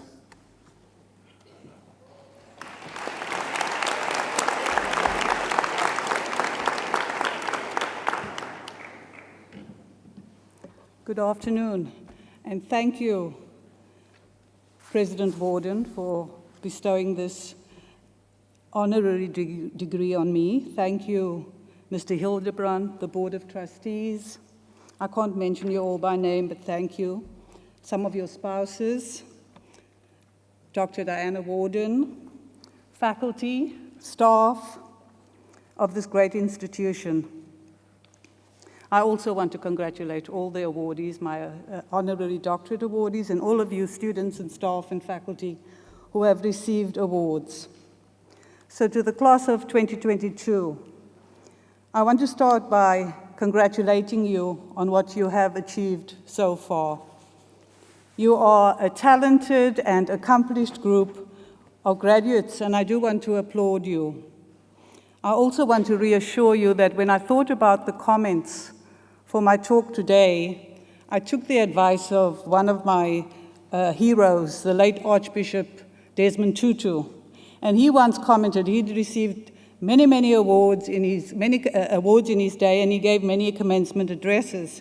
And he says the one thing that he always remembers and thinks about before he gives the address is that he wants to be merciful. And he says, when I want to be merciful, I mean brief. So that's what I will do. I'll be merciful to you. So congratulations. And I similarly want to recognize your parents, as President Warden has done, your siblings, your parents, your partners, and the friends who are here with you today, because they too have to take credit for the love and support that they provided you as you made your way through college and graduate school. I'm always struck by the feeling of pride that I see in the faces of parents and other loved ones in the accomplishments of students. And I too share that pride. I have taught law for over 30 years, and so I have watched students, generations of students graduate. I have witnessed how anxious incoming students grow their academic abilities, their analytical abilities, the ability to express themselves in reasoned and concise manners while retaining their passion. And I do not have children, so in many ways, I suppose, I think of the many students that I've educated who are adults, but I feel like they are my children. And it's only when you stand back over the period of time and watch the development of students and graduates that you truly become aware of the extraordinary transformation that takes place in the university. Your parents, your relatives, your close friends, I am sure, have witnessed you develop in the same way that I continually notice in students. And I also want to applaud the faculty of this great academic institution. You graduates have been educated, as has been alluded to, by a talented, committed, and creative group of teachers. And I have no doubt that they've equipped you with the education and skills necessary to carry out the admirable goals of Franklin University as incorporated in your mission statement, which President Warden just read out earlier. From your website, I've captured somewhat of a snapshot of the class of 2022. And this applies as well to the class of 2020 who are also here today. Congratulations. You speak many languages. You come from a range of countries around the world. You are racially, ethnically, and culturally diverse. You have been immersed in the history, politics, religion, arts, and economics of societies across the world. These are the words that I will use to describe you. Intrepid, cosmopolitan internationalists, humanists, futurists, problem solvers, and you are going to make a difference in the world, as you've heard and as you know. Now that you are at this point in your life, you should take a few moments and consider what the next few decades will bring. You can't predict, of course, but you can dream. Your goals to this point have been relatively short-term, and it is useful on occasion to take a step back and look at the long term. For it is in the long-term view that establishes a successful path through life, and it helps you smooth over the short-term bumps and the pitfalls that often seem so overwhelming, but generally are exaggerated in the great scheme of things. You have made many good decisions in your life that have brought you to this day. You chose to go to college, and some of you to graduate school, and you should be pleased with those choices. So what I want to do in the next few minutes is to provide you with some advice. You've received lots of advice from those who are on the podium before me, but that is the task of those of us who are helping you, shepherding you to the next phase of your career. And I hope that you will find the advice that I'll give you useful and hopefully prepare you for the personal and professional opportunities and challenges that await you over the next few decades.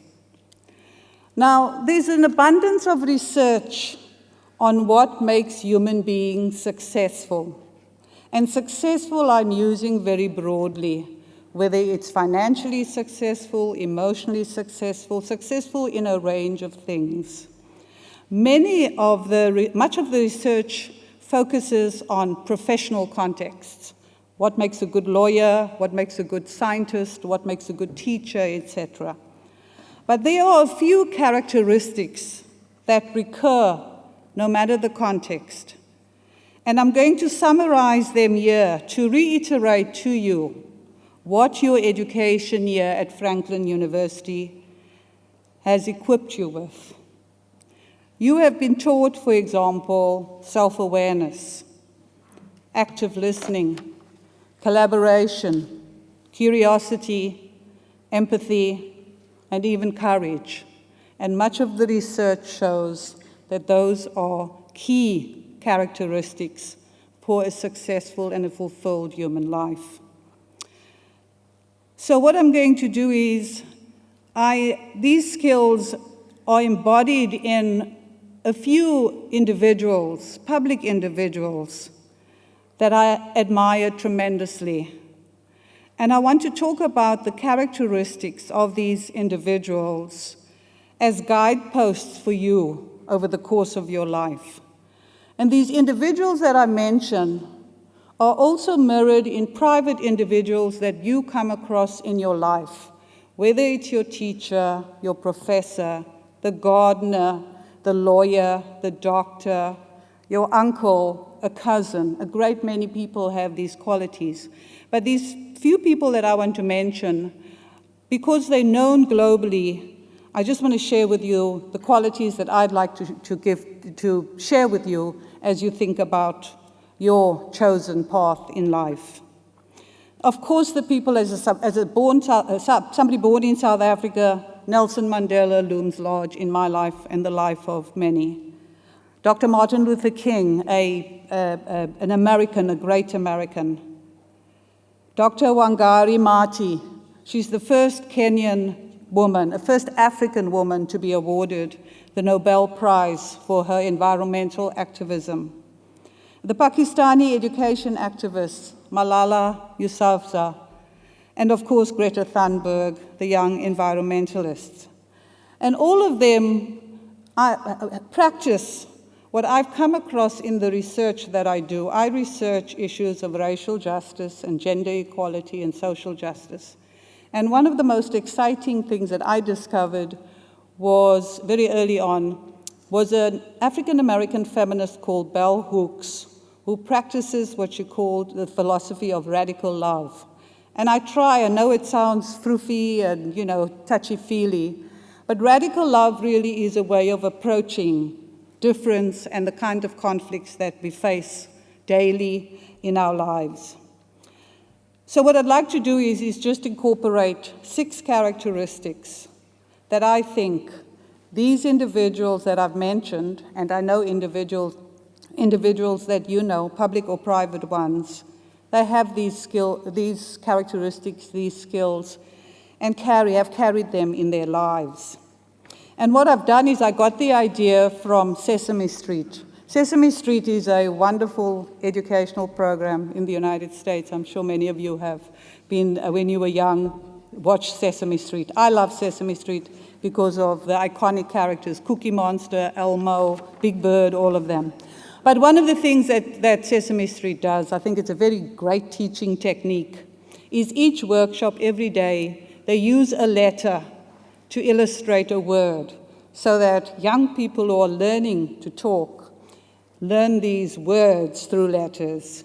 So today, for me, I'm going to give you the letter R, and I'm going to focus on 6 qualities that I think, as I said, for you to carry with you as you go forward. And the 6 qualities are respect, responsibility, resilience, reputation, rejoice, and resistance. So let me quickly explain. Respect. I know it sounds old-fashioned, but respect is ultimately what I think is one of the most important of our characteristics. Respect for yourself first, but respect for your colleagues and your peers and your friends. And what is the substance of respect? I think one of the profound parts of respect is to disagree vigorously. To disagree so that you disagree with an individual, but you do not demonize that individual. It's very, very hard. We live in a world, certainly I live in the United States, and disagreement has become incredibly challenging. Respect also means allowing yourself to be open to emotional spaces that are uncomfortable. Everybody talks about safe spaces. Safe spaces are good, but uncomfortable spaces allow you to grow. If you only go to safe spaces and only talk to people you agree with, you don't grow. You certainly, it precludes you from becoming a bigger person. Responsibility, the second R. Take responsibility for the choices you make and do what you need to succeed. And create a life plan that works for you. Again, like respect, use challenging moments to learn and not the opportunity to blame. Resilience, you've heard resilience all the time, and it's a skill that is so important, because life is going to throw you curveballs that you haven't even imagined. And it's the skill of resilience that ensures that people prevail and that the challenges do not shape them. Reputation sounds old-fashioned. It's brand, your brand. It's the only thing you have. So aim for rigor in your approach to life and your engagement with others. Do not allow others to shape your brand or to shape your life experience. And particularly when you're beset on social media with rumor, make sure that when somebody is in the process, when somebody's reputation is in the process of being destroyed, that you have, if you are part of the group destroying that reputation, you do so on the basis of fact and not rumor. As a lawyer, for me, fact is what makes the legal system succeed when it does, even with all its flaws. And then rejoice. What I mean by that is surround yourselves with individuals who are positive and those who will inspire you and bring the best out of you. Negative emotion takes the same amount of energy as positive emotion. And positive emotion is ultimately more productive. And I'm not saying to be a Pollyanna, because we have to succumb to negative emotions. But we have to see the possibilities to the issues that cause the negative emotions. And then finally, resistance.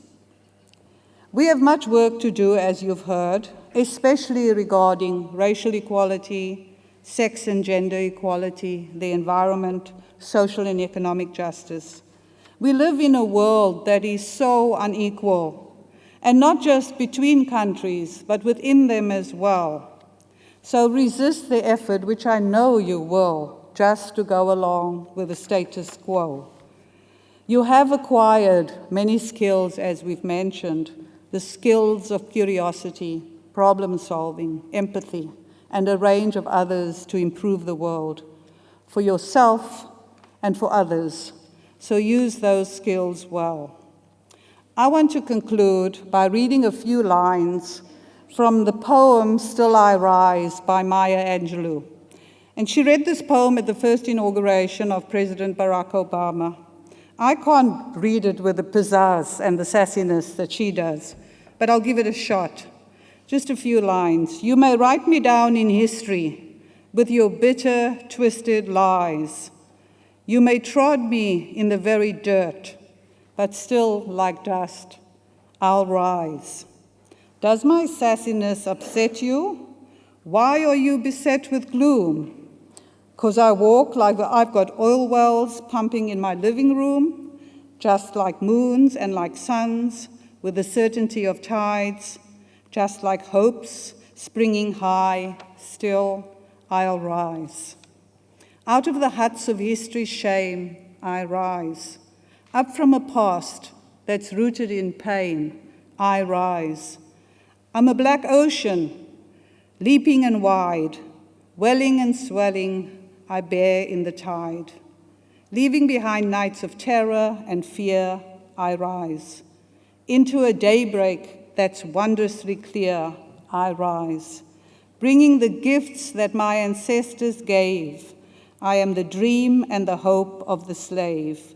I rise, I rise, I rise. Good luck to the class of 2022. Thank you.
Thank you. It's great to have live music in our lives again, isn't it?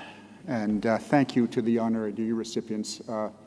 Wonderful words, and I hope that we will get some of those texts and post them on our website. I want posterity to see what we've heard today. So we will now begin with the conferring of the master's degrees. Will the candidates please stand?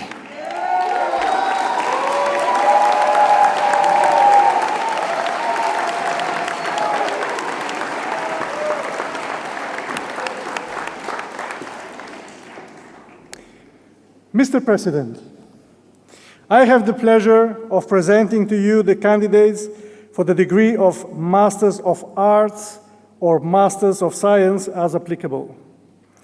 On behalf of the faculty, I certify that these persons have completed the required course of study for the master's degree at Franklin University, Switzerland, or will do so by the end of the summer 2022 semester, and they are presented to you for conferring of these degrees at the appropriate time.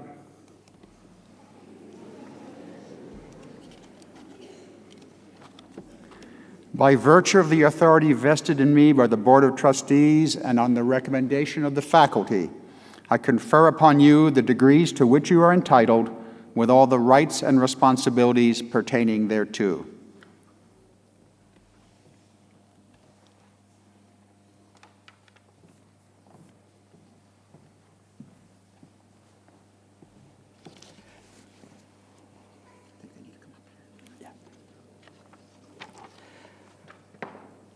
The following candidates will receive the degree of Master of Arts in Political Economy of Money and Development. From Phoenix, Arizona, USA, John Chichester.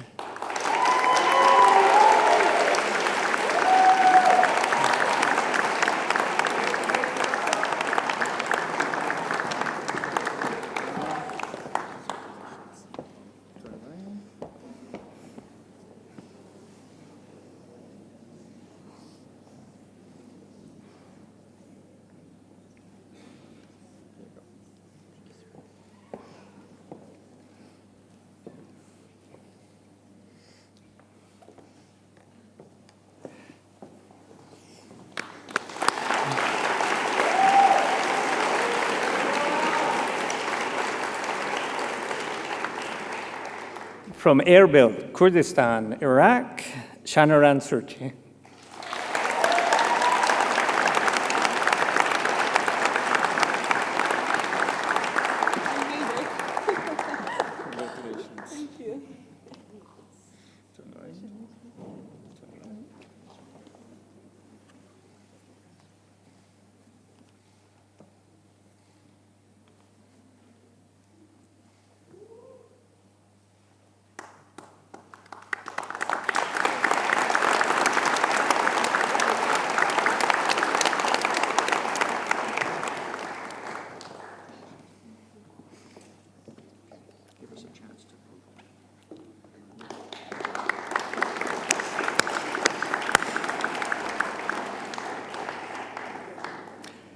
the following candidates will receive the degree of Master of Science in International Management.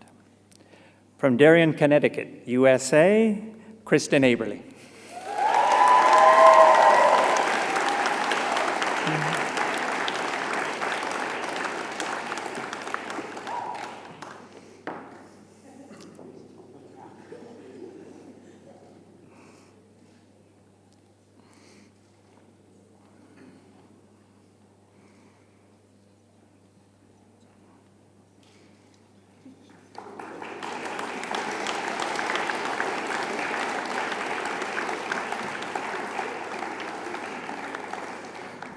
From Amman, Jordan, Amalia Award.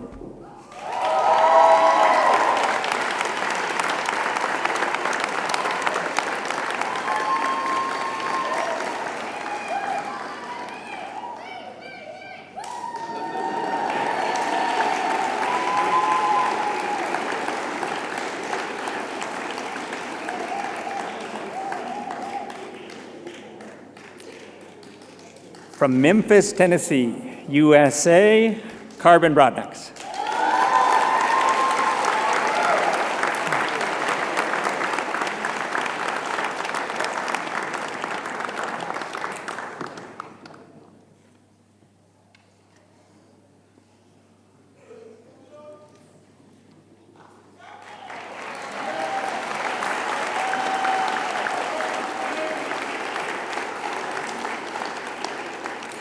From Rome, Italy, Giovanni Desiderio.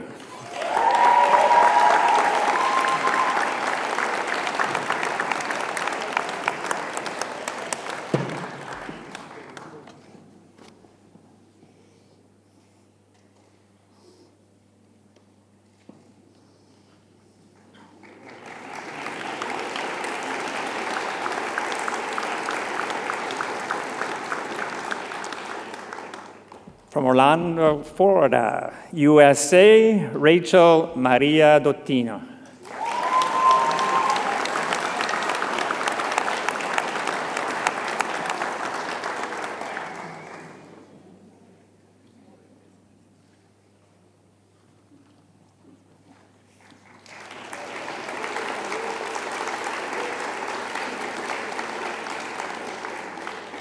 From Branchville, Virginia, USA, Ann Jackson Edwards.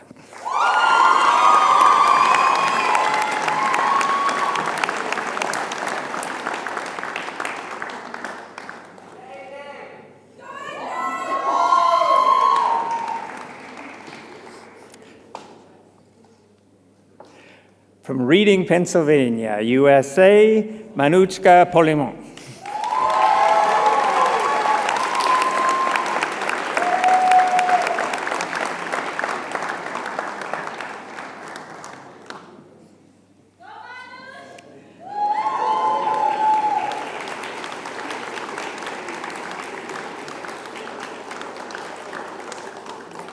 From Paris, France, Henri Souvy.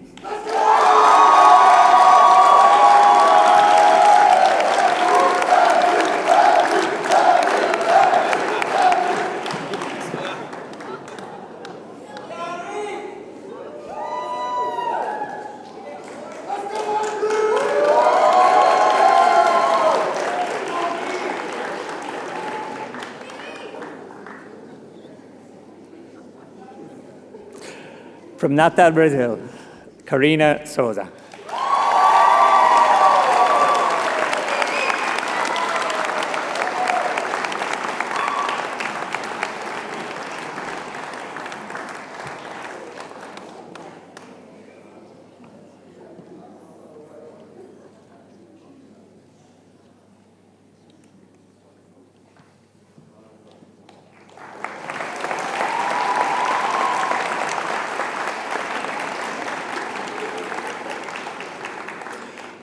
We will now turn to the conferring of bachelor degrees. Will the candidates please stand?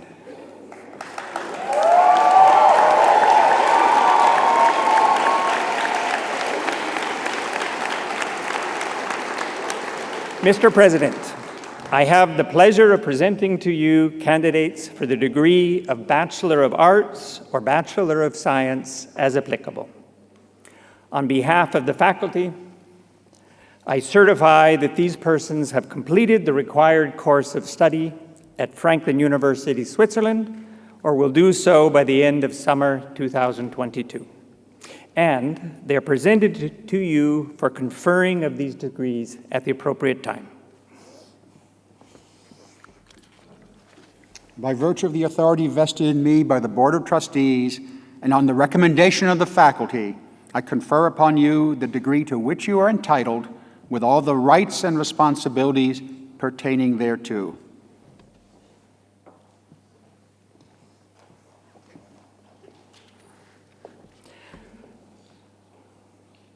The following candidates will receive the degree of Bachelor of Arts or Bachelor of Science.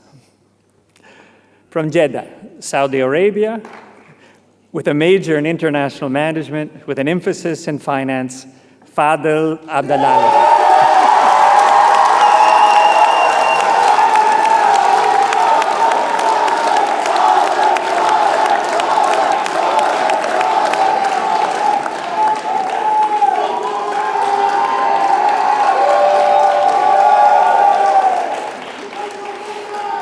From Austin, Texas, USA, with a major in international management with an emphasis in marketing and graduating cum laude, Ana Lucia Alegre.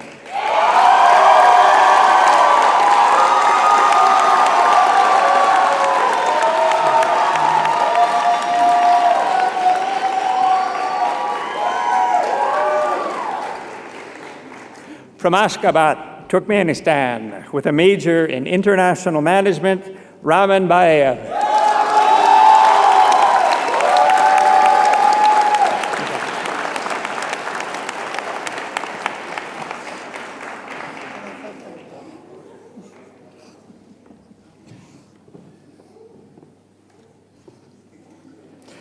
From Manchester by the Sea, Massachusetts, USA, with a major in psychology and graduating cum laude, Natasha Braze.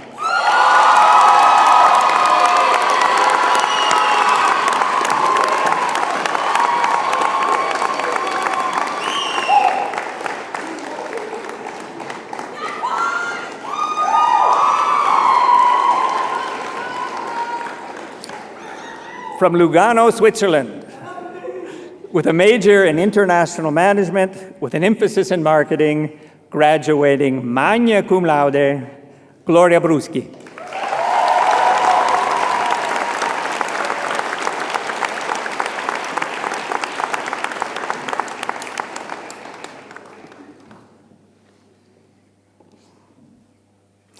From Granby, Connecticut, USA, with a major in social justice and sustainability, Jonathan Bykowski.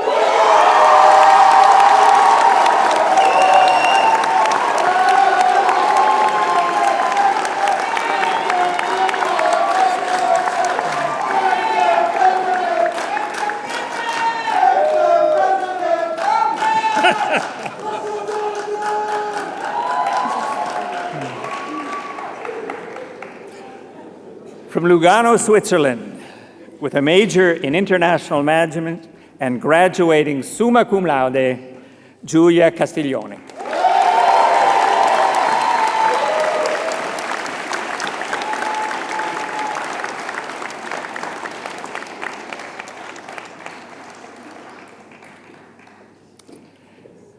From Paris, France, with a combined major in communication and media studies and political science, Karen Korla.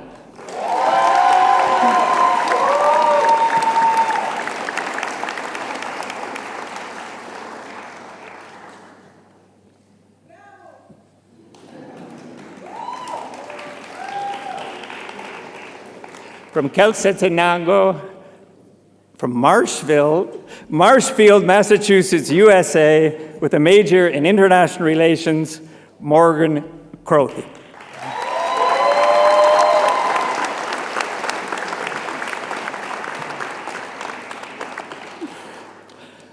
From Quetzaltenango, Guatemala, with majors in communication and media studies and political science, and graduating magna cum laude, Natalia de Leon Teja.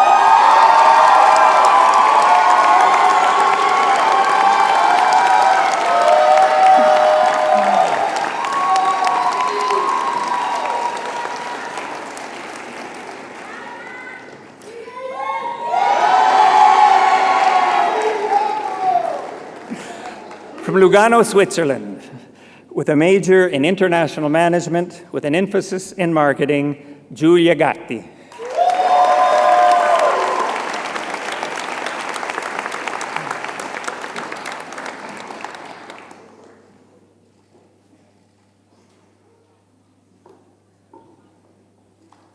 From Dubai, United Arab Emirates, with a major in visual communication arts and graduating cum laude, Christina Justa.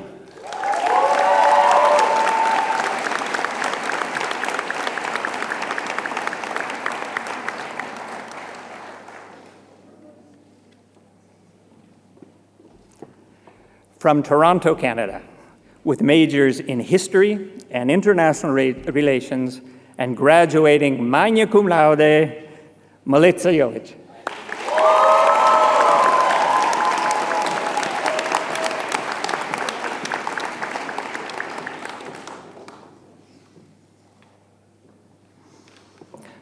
From Solana Beach, California, USA, with a major in environmental studies with an emphasis in science and graduating summa cum laude, Grace Elizabeth Kotnick.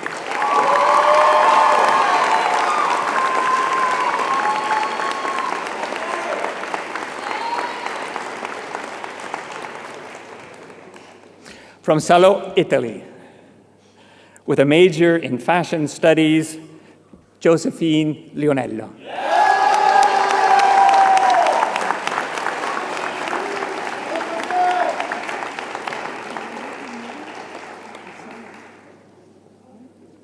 From Houston, Texas, USA, with a major in international management with an emphasis in marketing, Shaila Lopez.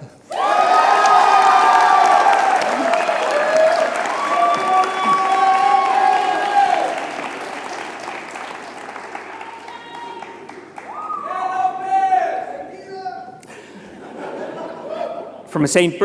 Petersburg, Florida, USA, with a major in international economics with an emphasis in political economy and graduating magna cum laude, Daniele Lopez Cisetete.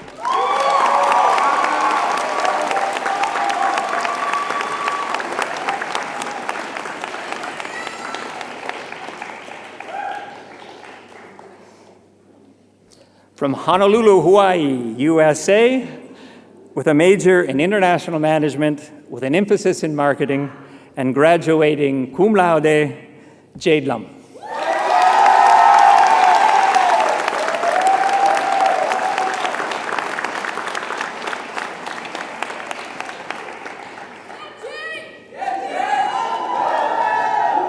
From Miami, Florida, USA, with majors in communication and media studies and environmental studies and graduating magna cum laude, Alejandra Malavenda.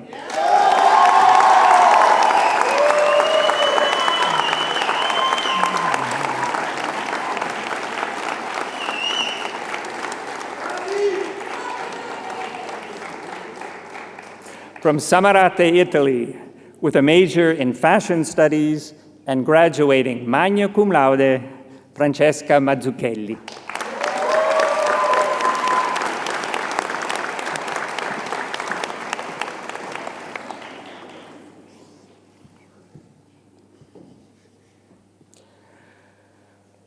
From Rio de Janeiro, Brazil, with a major in international management with an emphasis in marketing and graduating magna cum laude, Liz Menezes Pereira dos Santos.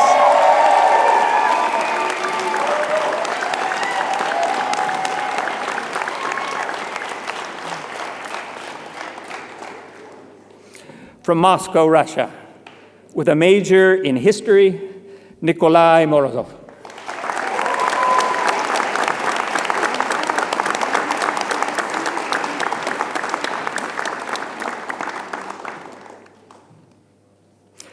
From Temecula, California, USA, with a major in political science, Aurora Nelson.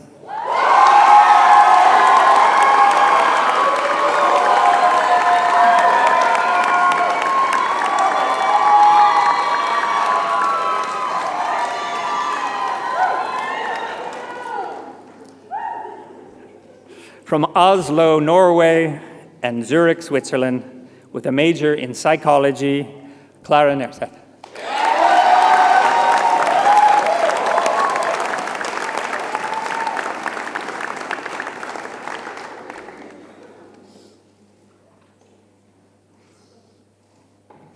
From Prague, Czech Republic, with a major in political science, Alex Nunez Sindelar.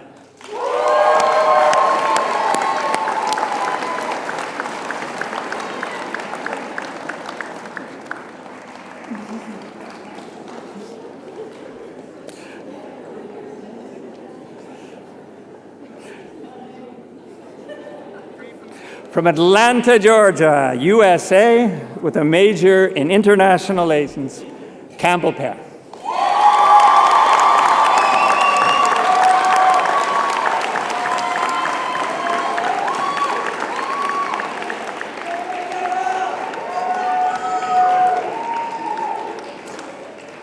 From Orange County, California, USA, with a major in communication and media studies, Blake Pasternak.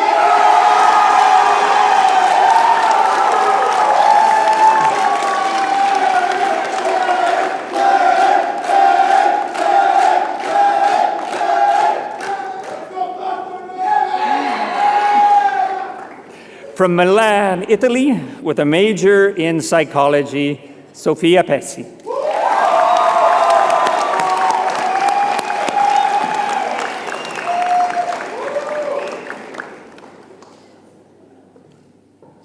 From Mendocino, California, USA, with majors in environmental studies with an emphasis in science and psychology, Marie Ramnoson.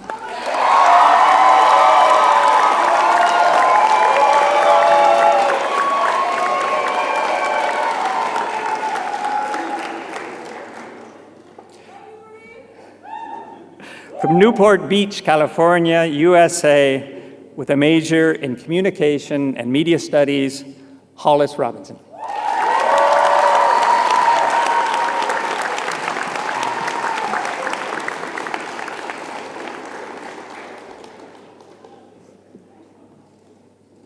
From Milan, Italy, with a major in psychology, Asia Martina Rovedo.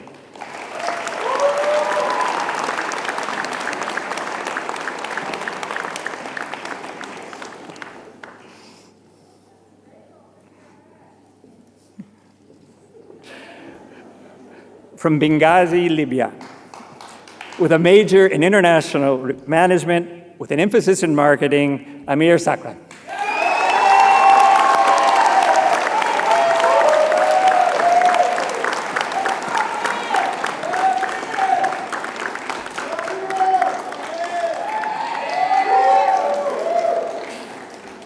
From East Grinstead, United Kingdom, with a major in history, Kai Francis Sales.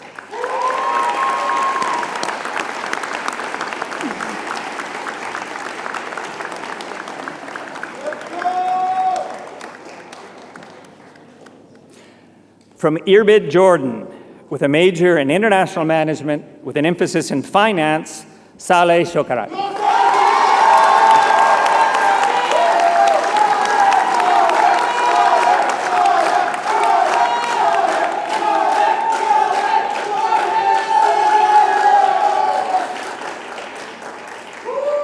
From Treviso, Italy, with a major in communication and media studies and graduating magna cum laude, Letizia Stefan.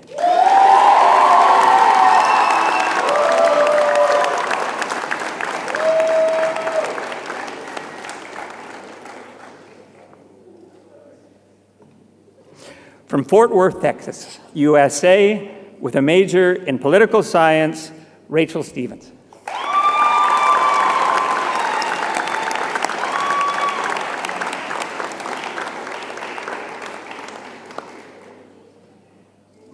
from Damascus, Syria, with a major in international relations, Laila Taba.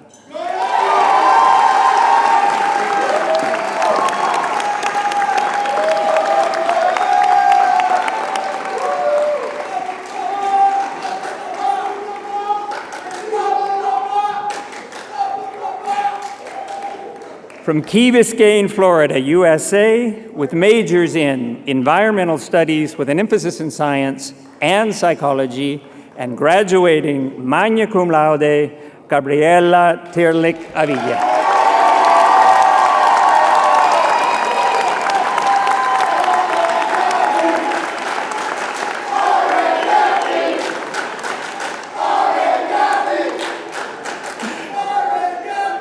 From Austin, Texas, USA, with a major in international relations with an emphasis in political economy, Peyton Warmack Chipman.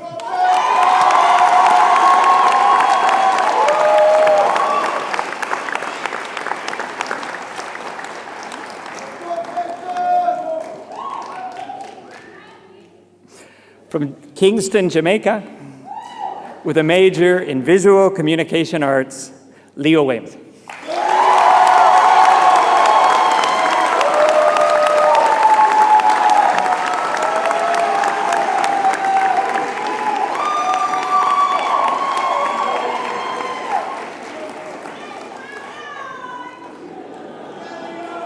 And our first Bachelor of Science ever, and certainly not the last one, from Seattle, Washington, USA, with a major in environmental science, Catherine Zinda.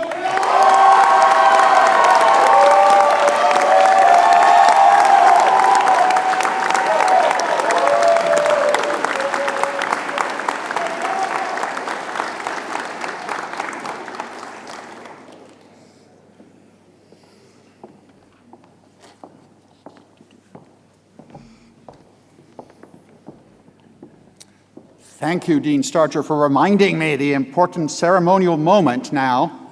I've got to get my teaching aid here. This is the point where now, as graduates of Franklin, you take your tassel from the right and move it to the left.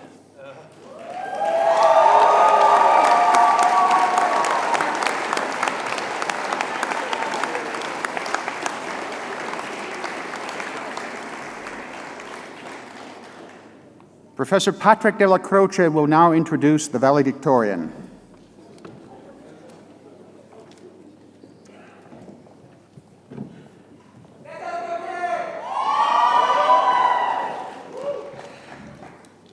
Thank you, but this is really about her now.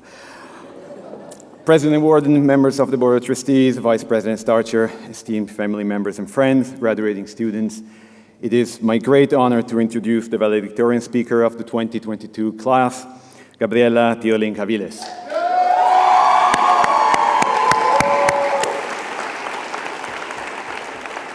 Gabby, if I say your family name incorrectly, you can blame Anna for it. In The Lord of the Rings, J.R.R. Tolkien wrote, "All we have to decide is what to do with the time that is given to us." I cannot but be very impressed with what Gabby has decided to do with her time here at Franklin.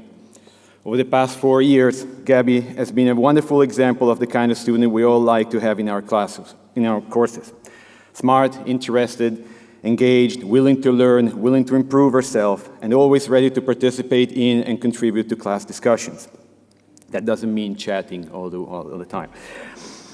This is demonstrated by the fact that Gabby has been a constant presence on the Dean's List, and her GPA is among the very best of her class. She's graduating today magna cum laude with a double major in psychology and environmental studies with an emphasis in science, and on top of that, has also completed all the pre-health courses we have offered thus far, including, and I speak for experience here, the not-so-easy 2-semester sequence of organic chemistry. On top of her academic work, Gabby is leaving a permanent mark at Franklin by being one of the 3 founders of the FUS Green Office. It had to come, right?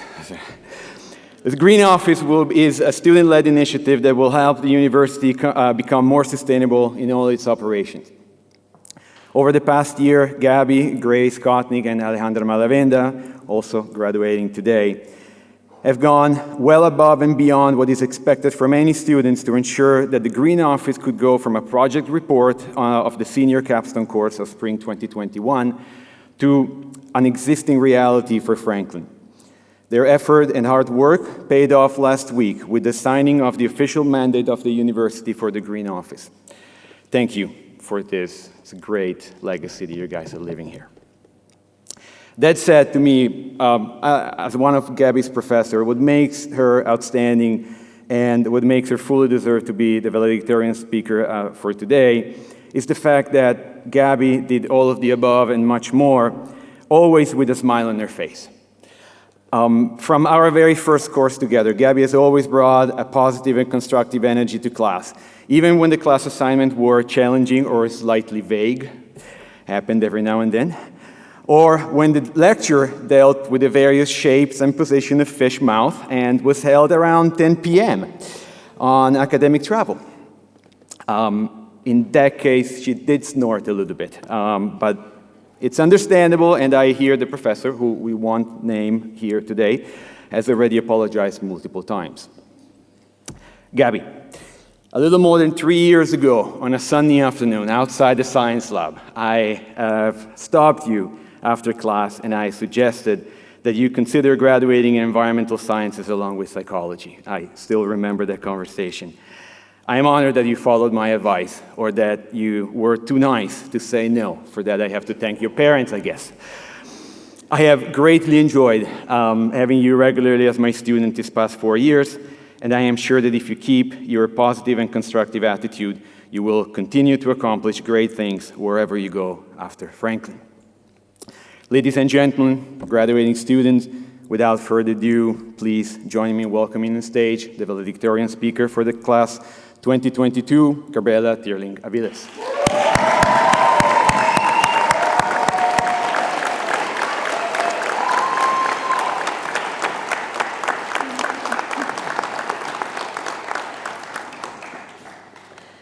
Thank you, Professor Della Croce, for your kind words. It's been an honor to be your student over the past 4 years. Distinguished guests, faculty, staff, student, alumni, and family, thank you all for being here today. And to my fellow graduates of the class of 2022, congratulations. The day we've been waiting for has finally come. I'll admit, when I first sat down to write this speech, I had absolutely no idea what to say. How could I summarize 4 short years at Franklin in one short speech? But if there's one thing my wonderful advisor, Professor Della Croce, drilled into my head during my environmental science capstone, is that whatever you say in a presentation or a speech, it must tell a story. And so I hope this speech properly represents the story of the class of 2022. Our class is an unconventional one, but I guess you could say that about any graduating class at Franklin. But I think it is especially true for ours. We're unique in that we're the only class who experienced Franklin before COVID, at the height of it, and also now as we've adjusted to this post-lockdown world. Our time at Franklin has been unlike any other. And although living through COVID has not been easy, we can at least make light of certain things in retrospect. We can laugh about how we all scrambled to pack our things and flee the country overnight after getting worried calls from our parents. And we can appreciate the support we gave each other during the harsher transition periods as we had to learn to live at Franklin, even though we were so limited in what we could do. But that's the beauty of the Franklin community, the ability we have to lean on and support each other. I am so grateful that we are able to have this commencement ceremony in person after the past 2 years of virtual events, and it is even more special to share this with the class of 2020 and all the other alumni and friends who are here today. My class was really lucky to have this past year of normalcy and finish off our time at Franklin with all the things that make it what it is at its best. I'm so grateful to have gone on academic travel to Egypt and snorkeled in the Red Sea, to have experienced one more Latin night with some of the first friends I ever made at Franklin, to run around the North Campus field and throw colors on each other, to have had one last yacht party, to have participated in one more orientation week. I don't think any of us really knew what we were getting ourselves into when we all first arrived on campus as young, jet-lagged freshmen who couldn't tell apart one campus from the other. When I first got to my tiny split double in LDV and met all the random strangers that would soon be my neighbors, I had no idea that my roommate and so many others in that building would still be my dearest friends to this day. It's funny to think about how clueless we were back then, spending the day falling asleep in orientation sessions and then walking downtown at night to the Cactus because we didn't realize there was public transportation, even though our OMs told us about it that same morning. I still remember watching all the SMU and USC students jumping off the rock at Valle Versasca and being way too terrified to do it myself. And it wasn't until this past year when I returned to Valle Versasca as an orientation mentor that I finally jumped off that rock. And for me, that little moment perfectly represents my experience here and the way I've grown over the years. Being involved in student leadership positions truly pushes you to grow and to have an even bigger appreciation about the passion and dedication it takes to create the environment at Franklin. Somewhere along the way, we all began to understand what it means to be a part of this community, the privilege it is to call Franklin our home, the sense of unity between all of us. The experiences we've shared are ones that no one outside of Franklin will ever truly understand. There will always be a level of unspoken understanding between all of us about what our time at Franklin was like and which version of Franklin we experienced and came to love. Even though we might not have spent every waking moment with each other, we've all grown alongside each other and we all have the same shared experiences. We've all had some questionable meals at the grotto. We've all turned in papers that we definitely didn't start that same day, right at 11:59. We all have dramatic stories of nights out at the pub after we swore we wouldn't be going out that night. We've all traveled and taken 4 a.m. flights back to campus because it's cheaper and then regretted it the day after. We've all had far too much wine at a Franklin Senior Auction event and spent hundreds of dollars on something we probably could have gotten for free. We've all gone on ski trips in the Alps, some of us better at it than others. We've all followed around a professor in a foreign country for 2 weeks and learned things even when we didn't even realize we were learning. Because in reality, every single moment we've spent at Franklin, we have learned new things. And now our time here has come to an end, and the past 4 years will simply become a mosaic of memories that we will carry with us for the rest of our lives. Looking back, choosing to attend Franklin was one of the best decisions I have ever made. I arrived at Franklin only intending to stay for 1 year, but that quickly turned into 2 and then into 4. And I can say with absolute confidence that I made the right decision in staying. This university has molded us into who we are and helped us gather the tools to create the future we want, not only for ourselves, but for those around us and for the planet we live in. If there's one thing that Franklin teaches you, one takeaway to leave with as we prepare to move on to the next phases of our lives, then it would be the importance of understanding the world we live in. And not just understand it through books and lectures, but to really experience it, to leave each city and country with an ever-growing curiosity and sense of adventure. The importance of exposing yourselves to new and different perspectives and environments, to learn something from everything we do, to leave every interaction with a sharper understanding of others and the world around us. To push yourself out of your comfort zone, put yourself into someone else's shoes, and take those experiences and new understandings and incorporate them into all parts of our lives. I think I speak for all of us when I say we all have so much love for this university, and especially for the people that have made our time here as spectacular as it was. Not only the people at Franklin, but also the people who made it possible for us to attend Franklin. I am personally so grateful to my mom who encouraged me to move to Europe, and to my siblings who are also Franklin alumni, and constantly told me about how amazing Franklin was until I just knew I had to come here. But I'm also so eternally grateful to the people I've met at Franklin. At the end of the day, the people we have shared this experience with are the ones who have made it so special. Our professors and staff, our neighbors, our friends who have graduated and the ones we will leave behind, and especially our fellow graduates. So I want to extend a thank you to all of you, all of the people that have made these past 4 years the best years of my life. Thank you for sharing this experience with all of us. And once again, congratulations to the class of 2022.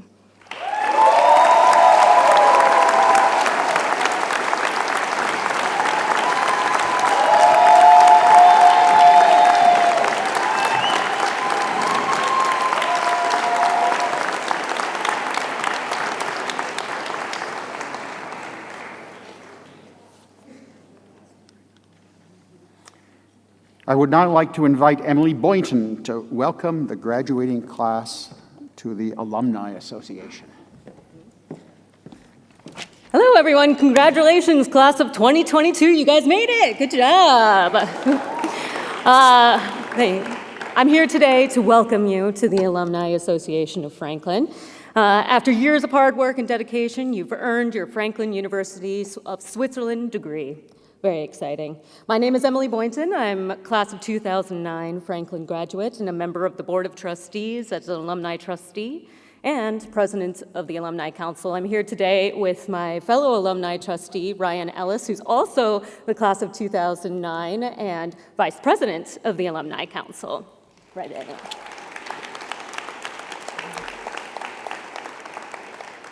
So on behalf of the Franklin Alumni Association, we applaud you and congratulate you for reaching this important milestone. As you now prepare to embark on the next phase of your life, know that you're not alone. In addition to your friends and family, you're now one of more than 7,000 Franklin alumni worldwide. To stay connected with your Franklin and your fellow alumni, we really welcome you to participate in all Franklin Alumni Association events and activities.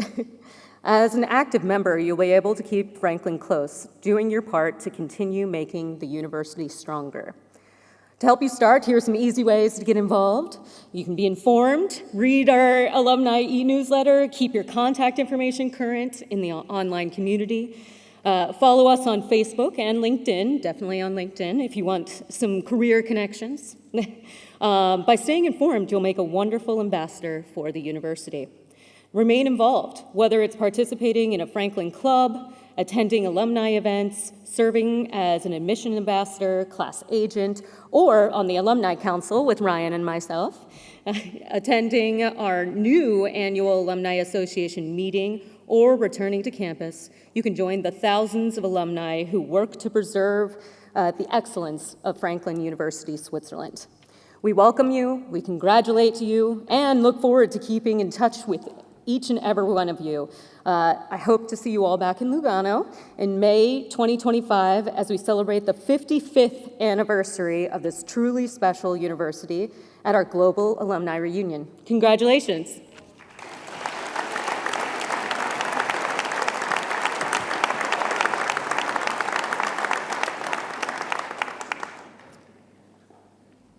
Thank you, Emily. So the message is, stick with us. You're graduating, I'm graduating, but Franklin is going to be part of us forever. So I'd like to conclude with a couple of remarks of my own. Get my chance to say something, and it's going to echo a little bit what you've already heard this morning, some of these wonderful messages, and I'll try to be brief. You can applaud that word, brief. You now hold in your hand a degree from Franklin that tells the world that you're educated. You worked hard, but what does that degree mean? It means that we as an institution believe that you have the critical skills and the flexibility of mind and character to succeed in what our mission statement reminds us. And I'm not going to go over our mission statement again. You know what it is. Education is not an end in itself. Education must be something that allows you to continue to learn, and through the ability to continue learning, you should be able to succeed at whatever you decide to do. It goes far beyond the mastery of any particular subject. It's far more than mere learning.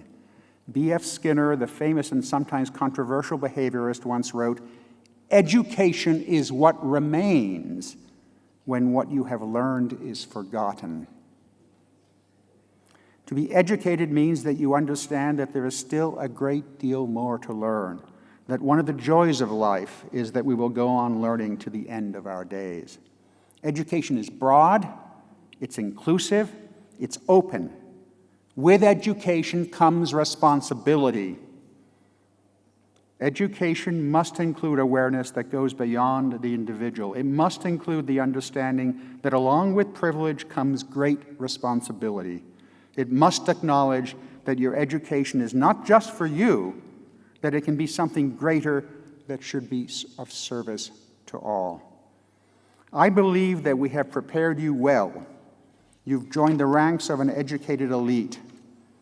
I hope you will become the responsible, compassionate, collaborative leader that we talk about in our mission. I have faith that you will accept this challenge and that through it you will prosper.